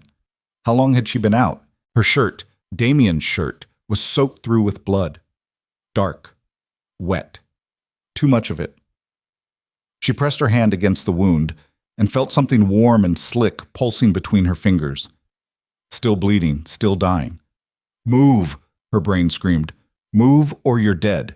She rolled onto her side, biting back a scream as the wound tore wider. Her vision swam. The room tilted like a ship in a storm. She could taste copper in her mouth, blood, probably, from where she'd bitten her tongue when she hit the floor. Her phone. She needed her phone. It took 3 tries to get her working arm under her body, to push herself up enough to search her pockets. Nothing. Antonio's men must have taken it when they dragged Damien away. Damien. They were taking him back to the estate, to watch his father die, to die himself. And she was lying here bleeding out in an empty apartment while the man she loved was being driven toward his execution. No. Fuck that. Fuck all of it. Valentina forced herself to her knees, then to her feet. The room spun violently. She grabbed the wall, leaving a bloody handprint, waiting for her vision to clear. Her shoulder screamed protest with every movement, but she gritted her teeth and pushed through it. The letter. Her father's letter. She grabbed it off the floor, shoving it into her pocket along with the photograph. Evidence. Proof. If she died tonight, at least someone would know the truth. She stumbled toward the door, using the wall for support. Every step felt like running a marathon. Her legs didn't want to work right. Her brain kept trying to shut down, to slide back into unconscious darkness. Keep moving. Don't stop. Don't think about the pain. The hallway was empty. The building was silent. That 3 a.m. silence when even the city seemed to be holding its breath. She made it to the stairs, took one look down at the 3 flights between her and the street, and almost laughed. She'd never make it. But what choice did she have? One step, then another. Gripping the railing with her good hand, leaving blood smears on the metal. Her vision kept blurring. Twice she stumbled, nearly falling, catching herself at the last second. 2nd floor landing. 1st floor landing. The lobby smelled like mildew and old regrets. Valentina pushed through the door into the rain-soaked street, gasping as cold water hit her face like a slap. The black SUV was gone. Damien was gone. But there, half a block down, she could see taillights disappearing around a corner. Too far. Too late. She needed help. Needed backup. Needed someone who understood what Victor and Antonio were planning and had the resources to stop it. The bodega on the corner was still open, lights burning against the darkness. Valentina stumbled toward it, nearly falling through the door. The clerk, an older man, maybe 60, with tired eyes, looked up from his newspaper and immediately went pale. Jesus Christ, lady, what happened? Phone? Valentina gasped. I need to use your phone. You need a hospital. Phone first, please. The clerk handed it over with shaking hands. Valentina's fingers were slick with blood, making it hard to dial. She had to try twice before she got the number right. It rang 3 times. 4. Pick up, goddammit, pick up. Hello? A woman's voice, sharp with irritation. Who the hell is calling at 3 in the morning? Elena. Valentina's voice came out hoarse, barely recognizable. It's Valentina DeLuca. Silence. Then, Val, where are you? Damien's been trying to reach you for hours. Damien's captured. They're taking him back to the estate. I need help. Elena Morelli, Damien's younger sister, the one person in the family Valentina had actually trusted, inhaled sharply. What are you talking about? What's happening? Victor Salazar attacked the party. Antonio Castellano's working with him. They have my father's files, evidence of everything your family's done. They're going to use it to dismantle the empire piece by piece. Valentina's legs were giving out. She leaned against the counter, breathing hard. And they're going to execute your father and brother unless someone stops them. Where are you? Brooklyn, But I'm hurt. I can't stay there. I'm sending someone to get you. There's no time. They could be killing Damien right now, which is why you need medical attention before you bleed out and become completely useless. Elena's voice had gone cold, tactical, the same tone Damien used when he was planning something violent. Give me the address now. Valentina rattled off the street corner. Behind her, the bodega clerk was hovering nervously, probably debating whether to call the police. 10 minutes, Elena said. Maybe less. Can you stay conscious that long? I don't know. Try. Because if you die before telling me exactly what happened tonight, I'm going to be very annoyed. A pause. Val, my brother, is he hurt? Not yet, but they're planning... Valentina's voice cracked. They're planning to make him watch your father die, then execute them both. Not happening. The line went dead. Valentina lowered the phone, swaying. The clerk grabbed her elbow, guiding her to a plastic chair by the window. You want me to call an ambulance? He asked. No, someone's coming. You sure? Because you look... I'm sure. She didn't have the energy to explain that ambulances meant police reports, and police reports meant questions she couldn't answer without destroying whatever was left of the Morelli family. Her father had wanted her to burn the empire down, but sitting here, bleeding and broken, she realized something. She didn't want revenge anymore. She just wanted Damien alive. 7 minutes later, a black Mercedes screeched to a stop outside the bodega. The door flew open and Elena Morelli stepped out, all 5'6" of deadly competence wrapped in designer clothes and fury. 2 men followed her, both armed, both moving with the precision of professional soldiers. Elena took one look at Valentina and cursed. Christ, you look like death. Feel like it too. Can you walk? Barely. Elena gestured to one of the men. Get her in the car, carefully. She's bleeding all over my upholstery. They half-carried Valentina to the Mercedes, laying her across the back seat. Elena climbed in beside her, already pulling out a medical kit from under the seat. This is gonna hurt, she said, cutting away the blood-soaked shirt. Everything already hurts. Fair point. Elena worked quickly, efficiently, cleaning the wound and packing it with gauze. Bullet went through. That's good. Means I don't have to dig it out. She wrapped compression bandages around Valentina's shoulder, pulling them tight. That'll keep you alive for another hour or so. After that, you need a real doctor. After we get Damien back. After we get them both back. Elena's expression was cold fury barely contained.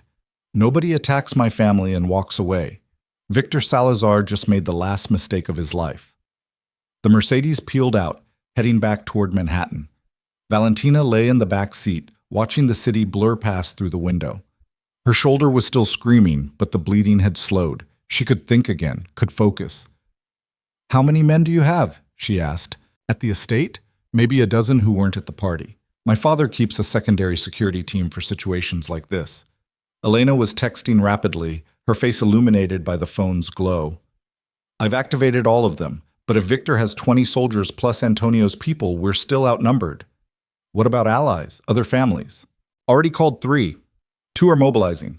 One's being cautious, wants to see which way this shakes out before committing. Elena's voice dripped contempt. Cowards? But the Russos and the Vitales are sending reinforcements. Should arrive within the hour. That might be too late. I know. Elena looked at her. Which is why we're not waiting for them.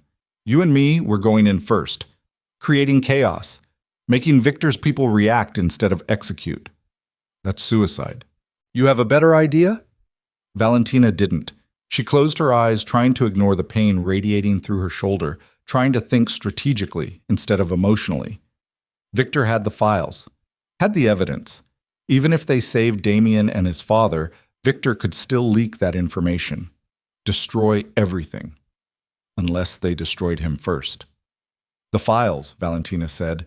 We need to get them back, all copies, every backup. Where are they?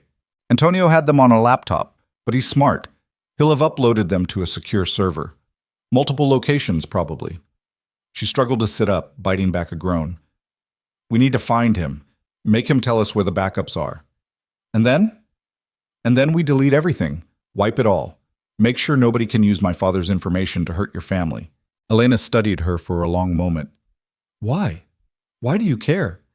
After everything you learned tonight, after finding out what my father did to your mother, why would you help us?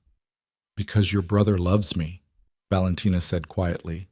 And despite everything, despite the lies and the betrayal and the blood, I love him back. And I'm not letting him die for his father's sins. My father's sins, Elena repeated. You mean the trafficking operation, the one your mother threatened to expose. You knew?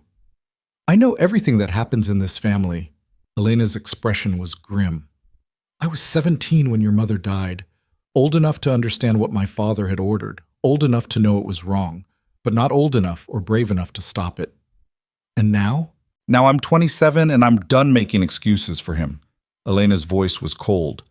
My father built this empire on violence and fear. He's done things that make Victor Salazar look like an amateur. If he dies tonight, part of me will call it justice. But you're still going to save him. He's still my father, still family, still the man who taught me to be strong when the world wanted me weak. Elena looked away. We don't get to choose who we love, Val. We just have to live with the consequences. The Mercedes pulled up 3 blocks from the estate. Closer would be too obvious. Victor's people would be watching the perimeter. Elena's phone buzzed. She checked it, nodded. My people confirm multiple hostiles inside. They've barricaded the main entrances. Your fiancé and Victor are in the south wing. My father and Damien are being held in the library. How much time do we have? Minutes, maybe less. Elena pulled a gun from under the seat, checking the magazine. You know how to shoot? Damien taught me. Then let's go get him back. They moved through the rain-soaked grounds like ghosts. Elena led the way, moving with the kind of confidence that came from spending your whole life preparing for war. Valentina followed, every step sending fresh agony through her shoulder, but she pushed through it. Pain was temporary, death was permanent. They reached the east wall, the one with the service entrance that led to the wine cellar. Elena pulled out a key card, swiping it through the reader. The door clicked open. Inside was carnage, bodies everywhere. Staff members, guards, guests in torn evening wear. The marble floors were slick with blood. The expensive artwork on the walls was riddled with bullet holes. Somewhere in the distance she could hear shouting, gunfire. This way, Elena whispered. They moved through the service corridors, heading toward the library. Every corner felt like a trap. Every shadow looked like an enemy. Valentina's heart was hammering so hard she thought it might break through her ribs. They found the first of Victor's soldiers on the second-floor landing. He was young, nervous, checking his radio. Elena moved like lightning. One moment she was beside Valentina, the next she was behind the soldier with a knife pressed against his throat. How many? She whispered. Go to hell. She cut him. Not deep enough to kill, just enough to hurt. How many? 12. Maybe 15. I don't... Please. Where's Don Morelli? Library. 3rd floor. They're waiting for Victor to finish with the Castellano guy before they... He choked on his own blood as Elena's knife went deeper. The body dropped. Valentina stared at it, feeling nothing. A month ago, watching someone die would have destroyed her. Now it barely registered. She'd become the thing she'd feared, the thing her father had tried to protect her from. Cold, efficient, willing to kill without hesitation. You okay? Elena asked. No, but let's keep moving. 3rd floor. The library doors were closed, flanked by 2 more soldiers, too many to take quietly. We need a distraction, Elena muttered. I'll do it. Val, you can barely stand, which makes me the perfect distraction. Valentina stepped into the hallway before Elena could stop her, stumbling deliberately, making herself look weaker than she was. Help! Please, someone help me! The soldiers turned, saw her, raised their weapons, then hesitated, seeing the blood, the desperation, the way she was barely staying upright. Please, Valentina sobbed. I'm bleeding. I need... She dropped to her knees, swaying. The soldiers exchanged glances. One of them lowered his weapon slightly, moving toward her. How the hell did you get in here? Service entrance. I was hiding. I heard gunfire, and Please, I just want to leave. She let herself collapse forward. The soldier caught her, grunting under her weight. Jesus, someone get... Elena shot him through the head. The second soldier tried to raise his weapon. Valentina grabbed the dead man's gun, firing 3 times in rapid succession. The soldier dropped. Silence. Then the library doors exploded outward. 4 more soldiers poured out, weapons raised. Elena and Valentina dove for cover behind a marble pillar as bullets tore through the air where they'd been standing. So much for subtle, Elena muttered. They returned fire. 1 soldier dropped. 2. But there were still too many, and they were pinned down with nowhere to go. Then, from inside the library, a voice. Elena, is that you? Damien, still alive. Get down! Elena shouted. Chaos erupted inside the library. The sounds of fighting, fists hitting flesh, furniture breaking, bodies slamming against walls. The remaining soldiers turned, confused, trying to figure out what was happening behind them. Elena used the distraction. She moved like smoke, firing as she went, cutting down soldiers before they could react. Valentina followed, her wounded shoulder screaming protest, but she pushed through it. They burst into the library. Damien had his hands zip-tied behind his back, but that hadn't stopped him from attacking. 1 guard was unconscious on the floor. Another was bleeding from the face, stumbling backward as Damien kicked him in the chest hard enough to break ribs. Don Morelli was slumped in a chair, beaten bloody, but alive. His eyes met Elena's, and something passed between them. Recognition, relief, something almost like pride. Elena cut Damien's restraints. You look like hell. Feel like it, too.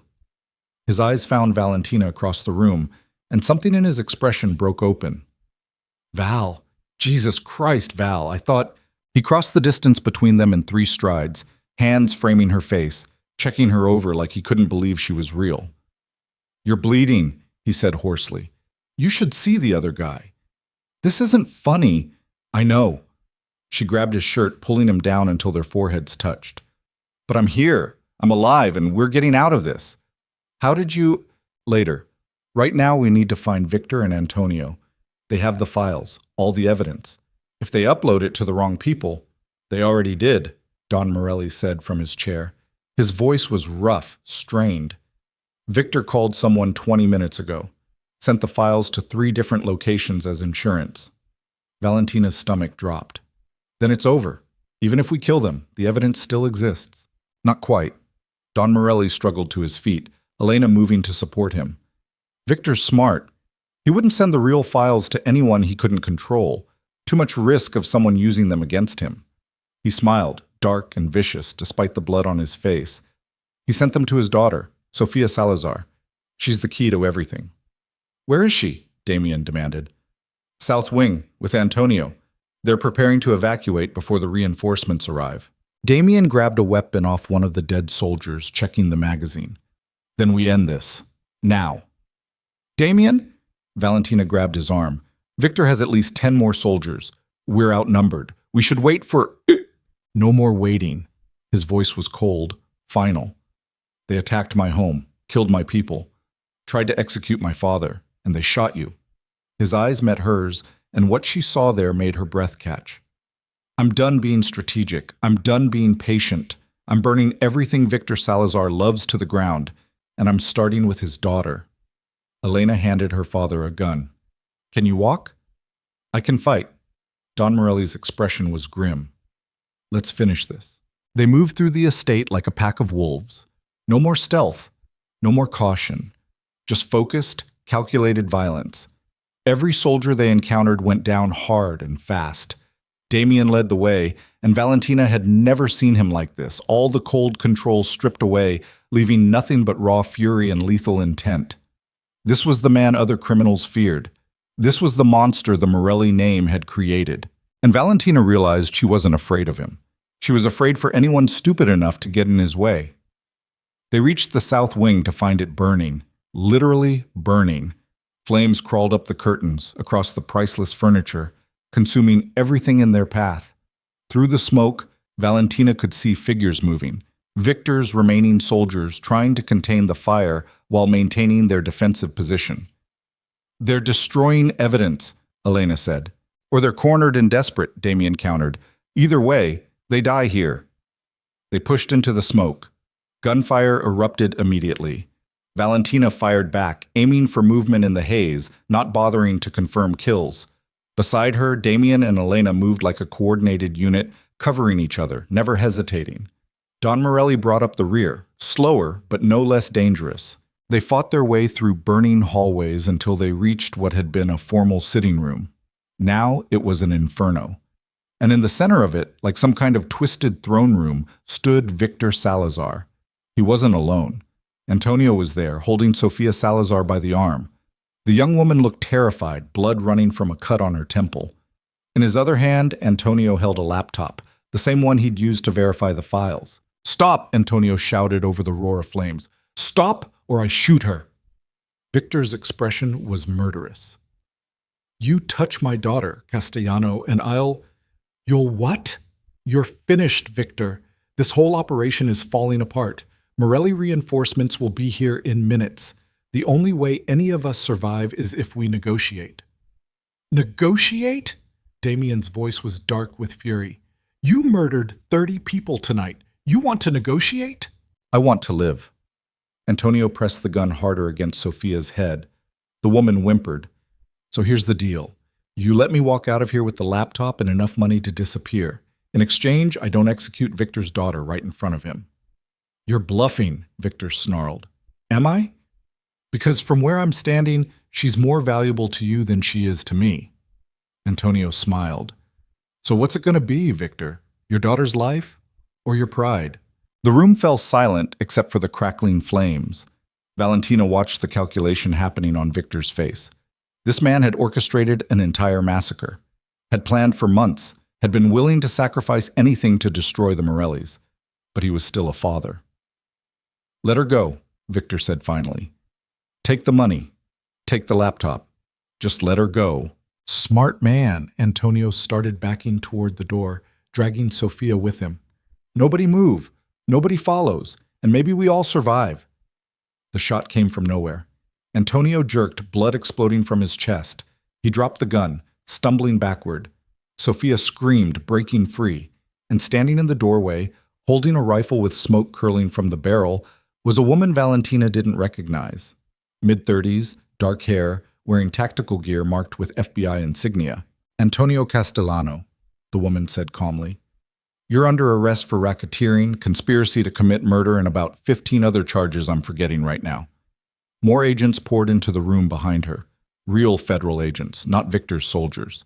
They moved with practiced efficiency, securing the scene, weapons trained on everyone. "Nobody move," the lead agent ordered. "This building is now under federal jurisdiction." Victor's expression went from fury to calculation to resignation in the space of 3 seconds. He raised his hand slowly. Damien didn't move. Neither did Elena or Don Morelli. They all stood frozen, trying to process what was happening. Valentina's mind was racing. FBI, real FBI, which meant someone had tipped them off, someone who knew about tonight's attack, someone who'd been planning this as carefully as Victor had. Her eyes found the lead agent, and something clicked.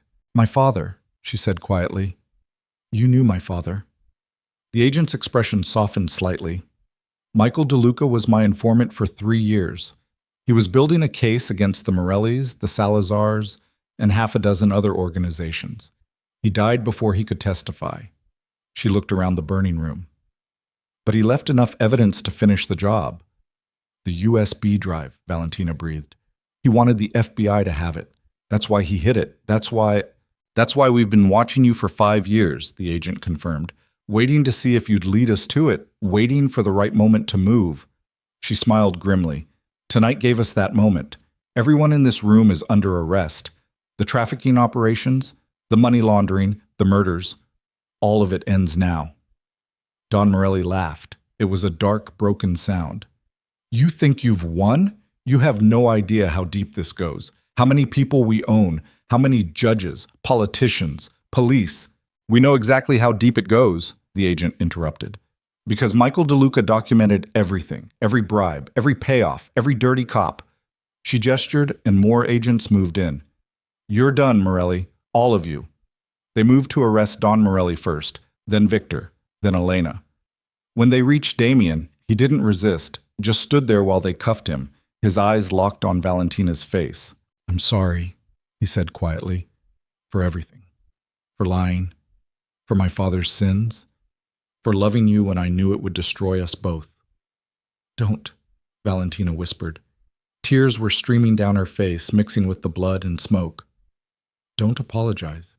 Not for loving me." Miss DeLuca, the lead agent, was standing beside her now. "We have some questions for you. About the files. About tonight.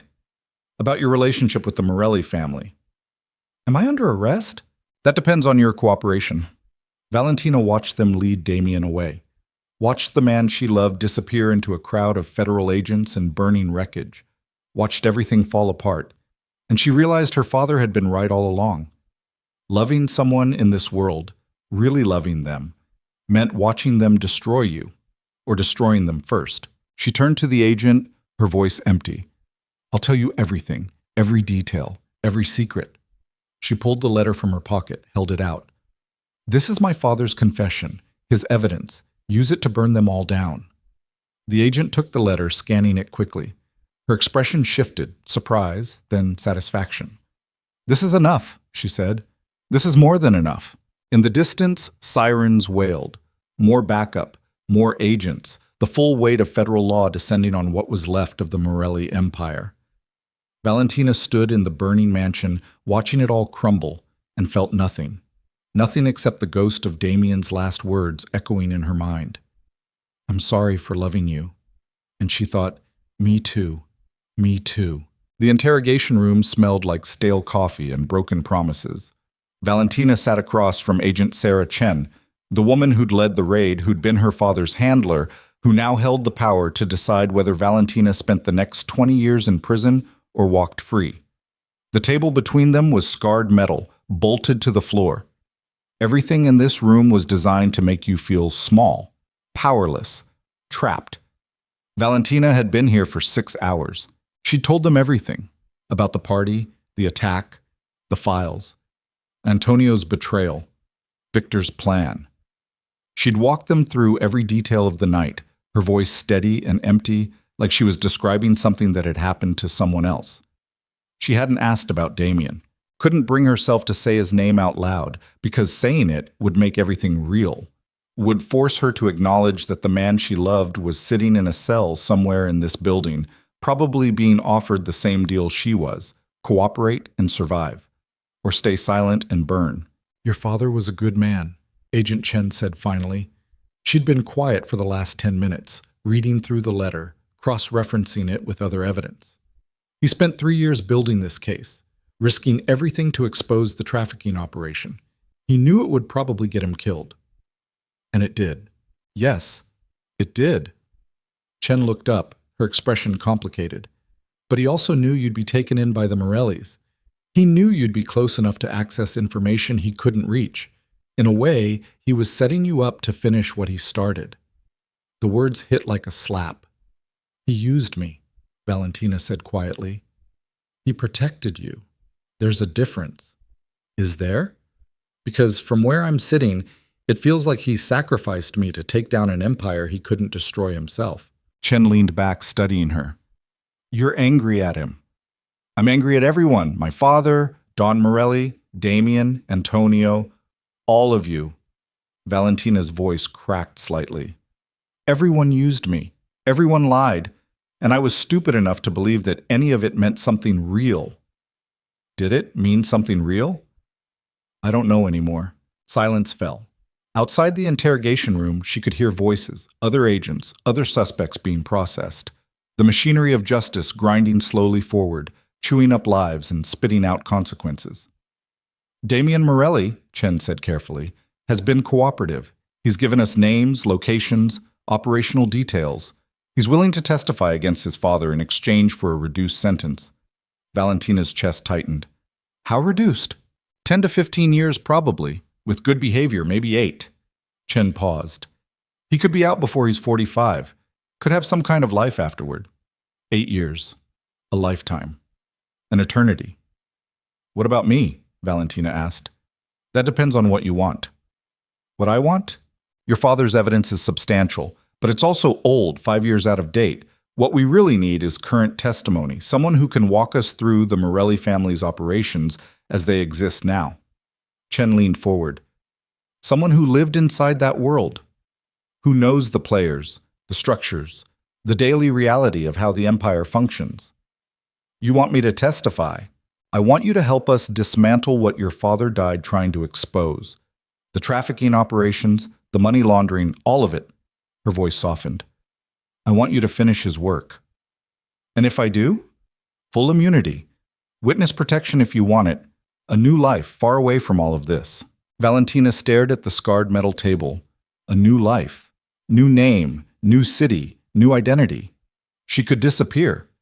Become someone who'd never loved a criminal, never lived in a mansion built on blood, never spent 5 years pretending violence was normal. But she'd also never see Damien again. Never know if he survived prison. Never hear his voice. Never feel his hands framing her face like she was something precious instead of damaged. I need to see him, Valentina said. Before I decide, I need to talk to Damien. Chen hesitated. That's not standard protocol.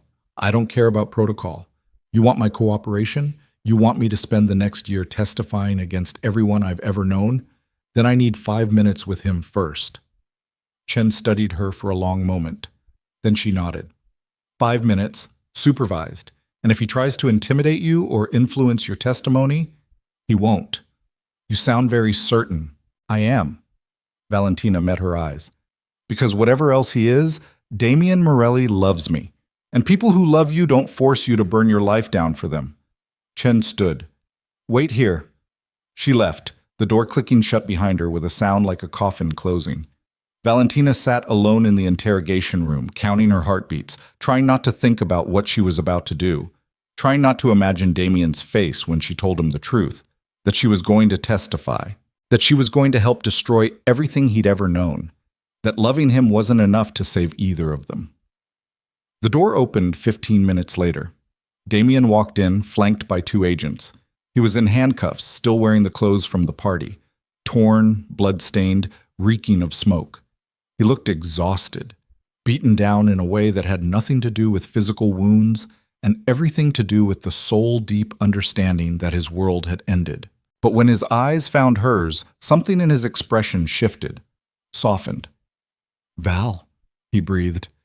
The agents positioned him in the chair across from her, then stepped back to the corners of the room, watching, listening to every word. 5 minutes, one of them said. Valentina nodded, not trusting her voice. Damien leaned forward as far as the cuffs would allow. Are you okay? Your shoulder, I'm fine. They stitched it up, gave me painkillers. Her voice came out steadier than she expected. What about you? I've been better. He tried to smile, failed. They told me you're cooperating, giving them everything. Did they tell you what they're offering me? Immunity, witness protection, a way out. His expression was complicated. You should take it. The words should have felt like relief. Instead, they felt like abandonment. Just like that? Valentina asked. You want me to disappear? I want you to survive. To have a life that doesn't involve visiting me in prison or spending the rest of your days looking over your shoulder. Damien's voice was rough. I want you to be free, Val, even if that means being free of me. What if I don't want to be free of you? Then you're an idiot. The words came out harsh. What we had, what we thought we had, it was built on lies. My father murdered your mother. I knew, and I said nothing. For 5 years, I let you live in that house, let you trust us, let you fall in love with me, all while knowing the truth. He looked away. You should hate me. You should want me as far away from you as possible. I should, Valentina agreed, but I don't. Why not? Because you're not your father. She leaned forward, close enough to see the exhaustion etched into his face. Because you spent 5 years trying to protect me even when it hurt. Because you pushed me away because you were terrified of making me a target. Because when everything fell apart, you were willing to die to keep me alive. That doesn't erase what my family did. No, it doesn't, but it means something. She swallowed hard. It means you're not the monster you think you are. Damien laughed. It was a broken, bitter sound. You have no idea what I am, Val. The things I've done, the people I've hurt. You saw one night of violence. I've been living that violence for 15 years. I know. And you still... He stopped, shaking his head. You still love me. It wasn't a question, but she answered anyway. Yes, God help me, yes. The silence that followed felt like drowning. One of the agents cleared his throat. 2 minutes.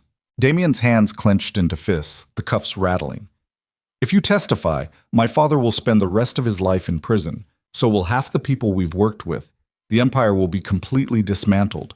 I know. And you're still going to do it. Your father ordered the murder of my mother. He ran trafficking operations that destroyed countless lives. He built an empire on suffering. Valentina's voice was steady. Yes, I'm going to help burn it down, because it's what my father died trying to do, and because it's the right thing. Even if it means I go to prison. You were already going to prison. At least this way, you get out eventually. At least this way, you have a chance at some kind of life afterward. Without you, the words hung in the air like smoke. I can't do this anymore, Valentina said quietly. Can't spend my life loving someone in a cage.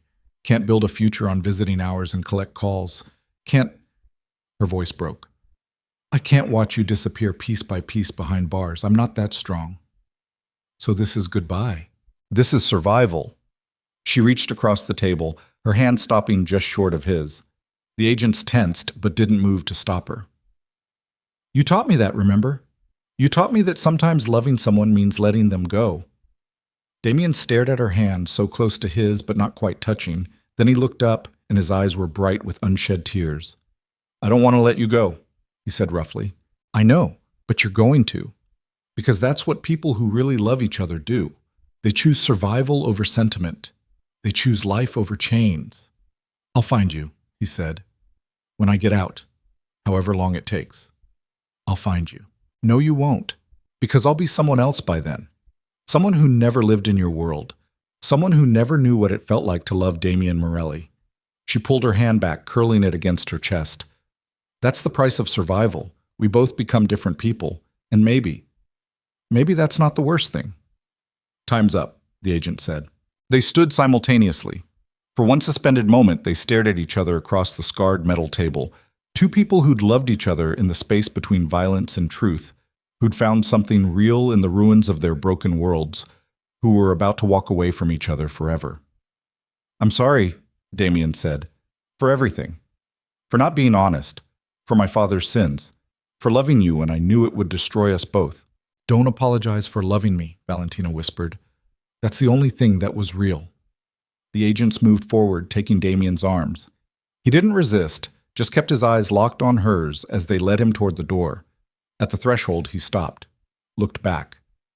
Val, in another life, she agreed, we would have had everything. Then he was gone. And Valentina was alone in the interrogation room with nothing but the ghost of his last look and the knowledge that she'd just sacrificed the only real thing she'd ever had to pay for sins that weren't hers. But maybe that's what love was in a world built on violence. Just another form of sacrifice. Just another way to bleed. 6 months later, the coffee shop in Portland smelled like rain and fresh-baked pastries.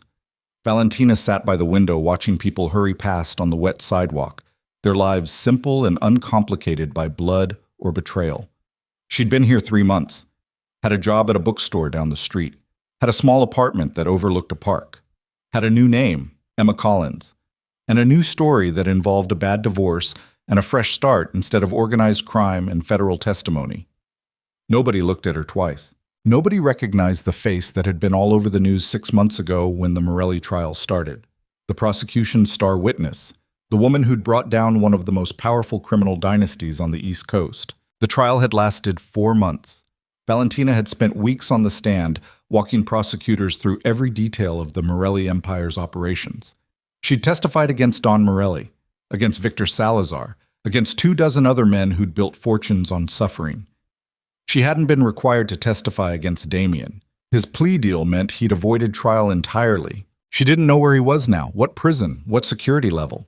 The Witness Protection Program had made sure of that. No contact, no information, no way to trace him even if she wanted to. Which she did. Every single day. Her phone buzzed, a text from Agent Chen checking in like she did every week. Everything okay? Fine. Same as last week. Good. Stay alert. Some of Salazar's associates are still unaccounted for. Valentina deleted the message, like always. Tried not to think about the fact that she'd spend the rest of her life looking over her shoulder, wondering if someone from her old world would find her and decide she deserved payback for what she'd destroyed. The coffee shop door opened, bringing in a gust of wet wind and a man in a dark coat. Valentina barely glanced up, just another customer seeking shelter from the rain. But then the man moved to the counter, and something about his posture made her look twice. Tall, broad-shouldered, moving with a controlled grace that suggested violence held carefully in check. He ordered coffee, turned around while he waited. Their eyes met, and Valentina's world stopped. Elena Morelli stood by the counter, looking nothing like the deadly heiress Valentina remembered. She wore jeans and a simple sweater. Her hair was shorter, darker. No makeup, no expensive jewelry. She looked like a normal woman getting coffee on a rainy afternoon. But her eyes were the same. Sharp, calculating, dangerous. They stared at each other across the crowded coffee shop. Then Elena picked up her coffee and walked over, sliding into the seat across from Valentina like they'd planned this meeting. "Emma Collins," Elena said. "Cute name. Very girl next door." Valentina's hand moved toward her phone. "How did you find me?" "I'm very good at finding people. Always have been." Elena took a sip of coffee. "Relax. I'm not here to hurt you. If I wanted you dead, you'd already be bleeding." "Comforting. I try." Elena set down her cup. "My father got life without parole. Victor Salazar got the same. 37 other men went to prison because of your testimony. The Morelli empire is officially finished." "I'm sorry." "Are you?" "Because from where I'm sitting, you did exactly what you set out to do. Burned it all down. Avenged your mother. Walked away clean." Valentina's throat tightened. "That's not... I didn't want..." "I know." Elena's expression softened slightly.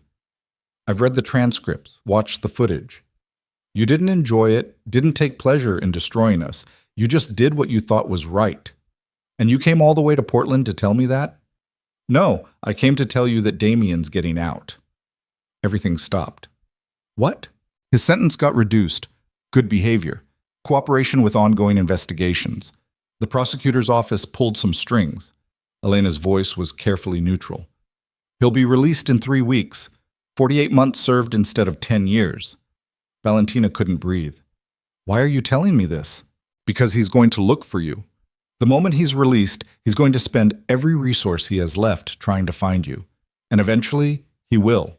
Because he's my brother, and he's the most stubborn bastard I've ever known." Elena leaned forward. "So I'm here to ask, do you want to be found?" The question hung in the air like smoke. Did she? 4 years. She'd built a life here. Small, quiet, safe. She had friends who knew nothing about her past, had routines that didn't involve violence or fear, had learned to sleep through the night without nightmares. But she was also alone. Fundamentally, desperately alone in a way that had nothing to do with physical isolation and everything to do with the fact that no one in her new life understood who she really was. "I don't know," Valentina said honestly. "That's fair." Elena pulled out a phone, a burner probably, and slid it across the table. "One number programmed in. You want him to find you, you call it. You leave a message with where you are. He'll come. No questions, no expectations. Just come. And if I don't call? Then you don't call, and he spends the rest of his life looking. And you spend the rest of yours wondering what if." Elena stood. "Your choice, Valentina, or Emma, or whoever you decide to be." "Wait." Valentina grabbed her wrist. How is he?" Elena's expression was complicated. "He survived. That's about all I can say. Prison changes people, especially people like my brother." She paused. "But he still asks about you every single visit, still wants to know if you're okay, if you're safe, if you're happy." "What do you tell him?" "That I don't know. That witness protection means you're a ghost." Elena pulled her wrist free gently. "But now I can tell him the truth, that you're alive, that you're building something new, that you're..." She stopped, studying Valentina's face. "That you're not happy. Not really. But you're trying. That's all any of us can do." "Maybe." Elena moved toward the door, then stopped. "For what it's worth, I don't blame you. My father was a monster. What he did to your mother, to those girls, to countless others, he deserved everything he got. The empire deserved to fall. She looked back. But my brother deserves a chance at something real, and so do you. Don't waste it. Then she was gone, disappearing into the rain-soaked Portland afternoon like a ghost from a life Valentina had tried to forget. Valentina sat alone at the table, staring at the burner phone. One number, one choice. Call, and Damien would come. They'd try to build something from the ruins of who they used to be. Maybe it would work. Maybe they'd find a way to love each other without the violence and lies. Maybe they'd create something better than what they'd had before. Or maybe they'd just drag each other back into darkness. Maybe loving him was the addiction she needed to break. Maybe the healthiest thing was to let him go. To let both of them become different people who didn't carry the weight of everything they'd destroyed. She picked up the phone, held it in her hand, feeling the weight of the decision. 3 weeks until his release. 3 weeks to decide if love was worth the risk. 3 weeks to choose between safety and truth. The rain hammered against the coffee shop window. Valentina watched it streak down the glass, distorting the world beyond into abstract shapes and blurred colors. Nothing clear, nothing certain, just endless variations of gray. She thought about her father, about the letter he'd left, about how he'd spent his final months preparing her for a war she hadn't known she'd have to fight. She thought about her mother, about the woman she barely remembered, who'd died trying to do the right thing, who'd sacrificed everything to expose evil and paid for it with her life. She thought about Damien, about the way he'd looked at her in that elevator, confessing years of denied wanting, about the way he'd been willing to die to protect her, about the way he'd told her to survive even when it meant walking away from him. And she realized something. Her parents had both chosen truth over safety, had both decided that some things were worth dying for, worth sacrificing everything to achieve. But what was worth living for? What was worth the risk of being hurt again, of opening yourself to someone who'd already seen you at your worst and loved you anyway? Valentina looked at the phone in her hand, made her choice. She stood, dropped the phone in the trash can by the door, and walked out into the rain without looking back. Some loves were meant to be let go. Some people were meant to find each other in another life when the timing was right and the wounds had healed and they were finally whole enough to deserve each other. But not this life. Not yet. Valentina walked down the wet Portland streets, collar turned up against the rain, and disappeared into the crowd. Just another woman with a past she'd survived and a future she was still figuring out how to build. Behind her, the coffee shop sat warm and inviting, full of people living simple lives they'd never have to sacrifice. And in a trash can by the door, a burner phone sat silent, its single program number never to be called, its message never to be delivered. 3 weeks later, Damien Morelli walked out of federal prison into a gray morning that smelled like freedom and tasted like ash. Elena was waiting for him by the gate, looking older than he remembered. Prison did that, aged the people outside as much as the people inside, just in different ways. "Welcome back," she said. "It's good to be back, relatively speaking." He climbed into her car, noting the way she checked mirrors constantly, the way her hand stayed near a weapon he couldn't see but knew was there. Some habits never died. "Any word?" Elena pulled onto the highway, eyes forward. "I found her." His heart stopped. "Where?" "She's safe, protected, building a new life." "Elena, where is she?" "I'm not telling you." "The hell you're not?" "Damien." Elena's voice was firm. She made a choice. She threw away the phone, didn't call, didn't leave a message. She chose to stay disappeared. The words hit like bullets. Damien stared out the window at the passing landscape. Trees and hills and small towns where people lived normal lives. Lives he'd never have. Lives Valentina was finally getting the chance to build. "Did she—" His voice cracked. "Did she seem okay?" "She seemed like someone who's trying, who's survived something terrible and is slowly figuring out how to be human again." Elena glanced at him. "Like you're going to have to do now." "I don't know how to do that." "Then learn. Because the world we knew is gone. Dad's in prison. The empire's finished. All we have left is the chance to become something different, something better." "I don't want to become something different. I just want her." "I know." Elena's voice softened. But sometimes the most loving thing you can do is let someone go. Let them heal. Let them find peace without you. And what if I can't? What if I spend the rest of my life wondering if she's okay? If she's happy? If she ever thinks about me? Then you do. You carry that. You live with it. Elena pulled into a parking lot outside a small diner. That's the price you pay for loving someone in our world. Sometimes the love is real. Sometimes it's powerful. But sometimes it still costs everything. They sat in silence, engine idling. Finally, Damien spoke. If she ever wants to find me, if she ever changes her mind, I'll make sure she knows where you are. Elena squeezed his shoulder. But Damien, you need to live your life. Build something new. Don't spend the next decade waiting for a ghost. He nodded. Didn't trust his voice to say anything else. They went into the diner, ordered coffee and terrible eggs that tasted like freedom. Talked about practical things, where he'd live, what he'd do, how to build a life outside the empire they'd known. But in the quiet moments between words, Damien's mind kept circling back to a woman with dark eyes and a gunshot wound, who'd chosen survival over love and was probably right to do it. And he thought, wherever you are, Val, whatever you're doing, be happy, be safe, be everything we never got the chance to be together. That's enough. It has to be enough. Years passed. Valentina stayed in Portland, eventually moved to Seattle, then to Denver. Kept moving, kept building, kept trying to become someone who didn't wake up at 3 a.m. missing a man she'd known for 5 years and loved for 3, and walked away from when it mattered most. She dated occasionally. Nice men with normal jobs who didn't know how to hold a gun or calculate odds on a firefight. It never worked.